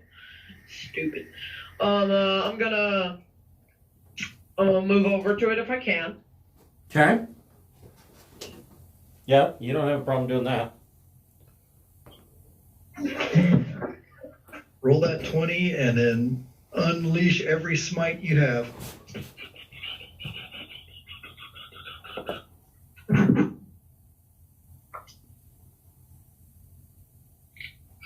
It's not a 20, but it's definitely going to be big. You'll hit. The armor class is low.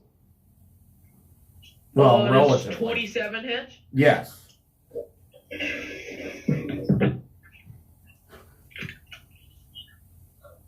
Okay, so I'm gonna hit it with. I could like banish it, but That would be amusing. You should. The banishing smite is a very lot of damage, even if you it's don't. not banishing smite. I just have banishment. Oh, okay. I No, don't you, think you you would already did round an banishment. attack. Don't cast a spell.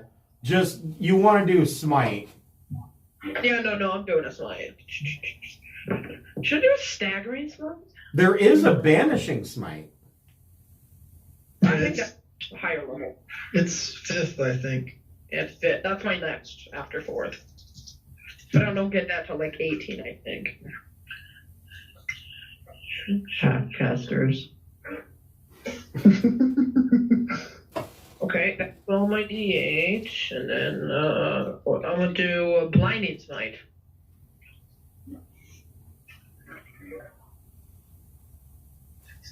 Okay. Got to hit first. I hit Oh yeah, that's right. You hit.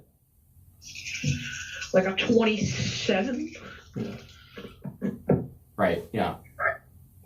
Oh my god, this is really chunky, very chunky. A lot of 7s. Is 7 a lucky number? 12. Could be. I'm just gonna count all the 7. Should go get another drink. It's gonna be a while I count. At least he's honest, right?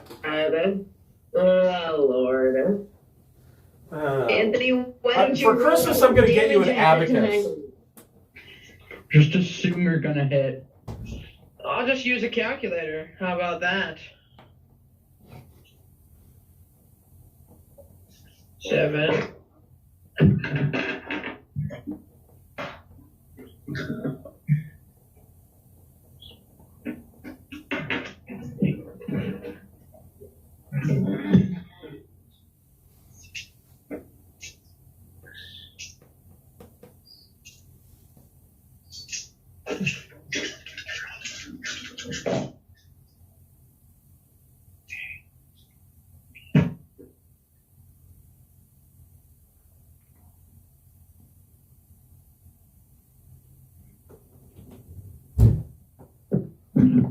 You guys used your sneak attack or surprise 90 round. damage. How much? 90.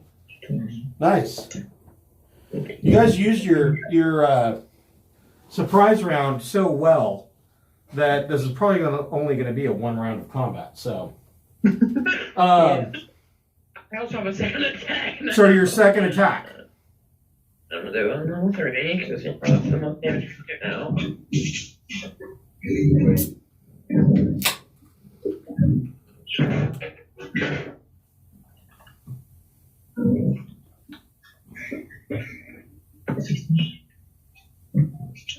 Okay, then I remove that one. Take these and then.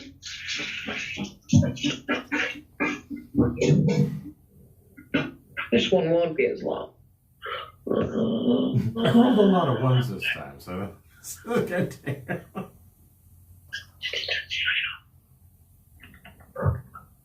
Have you seen the sword, the wooden sword that has an abacus in the middle of it? The stabacus? The stabacus.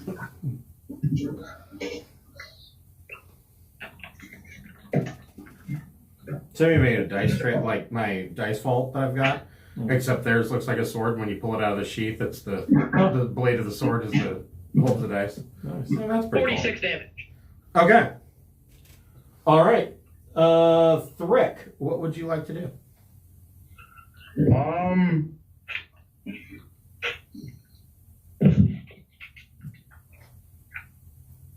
I'm gonna cast plane shift. Thrick, I thought I was next. Nope. It's Thrick. Oh, Thrick, Brady, because and no Arctic. initiative. Yeah, I'm gonna cast plane shift on it. Yep. What kind of save does it get? Charisma. Okay. It has advantage.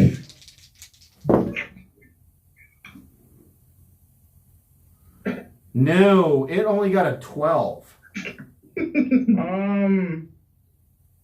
I'm sending it to the city of Brass.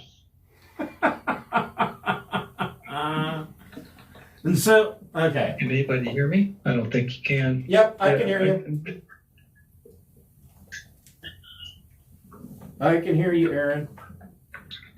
So, hold on here. Let me look at this.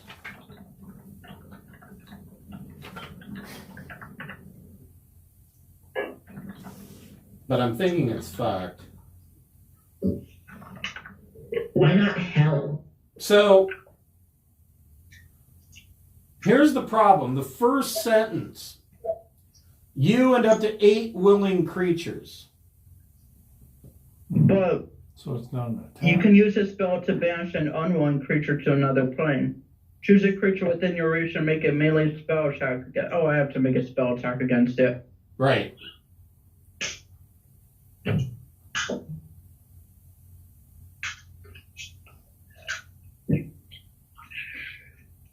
There's an 18 hit. It does. So yeah. All You right. make a melee spell attack against it, and on a hit, the creature makes a yeah. charisma saving throw. You send the Neothylid to the city of Brass. Forever? It is, at this point, up to it to find its own way back. Oh. It's permanent. Now, I don't know what, the djinn of the city of Brass are going to do about it, but... Fuck that, we'll send it to that garbage plane, the material plane. So, you have successfully dealt with the Neothylid. Well, we're going to wait and see what the people in the city of Brass think when they come find out who did this. Oh, I'm sure they're going to have questions about it. I'm going to go ahead and say that you guys have all earned level 15. Yeah. And we will pick this up next week. Thanks, Chris. You're very welcome. Thank you. So I know. Next week. So yeah, we will meet up again next week. Thanks for watching. Bye-bye.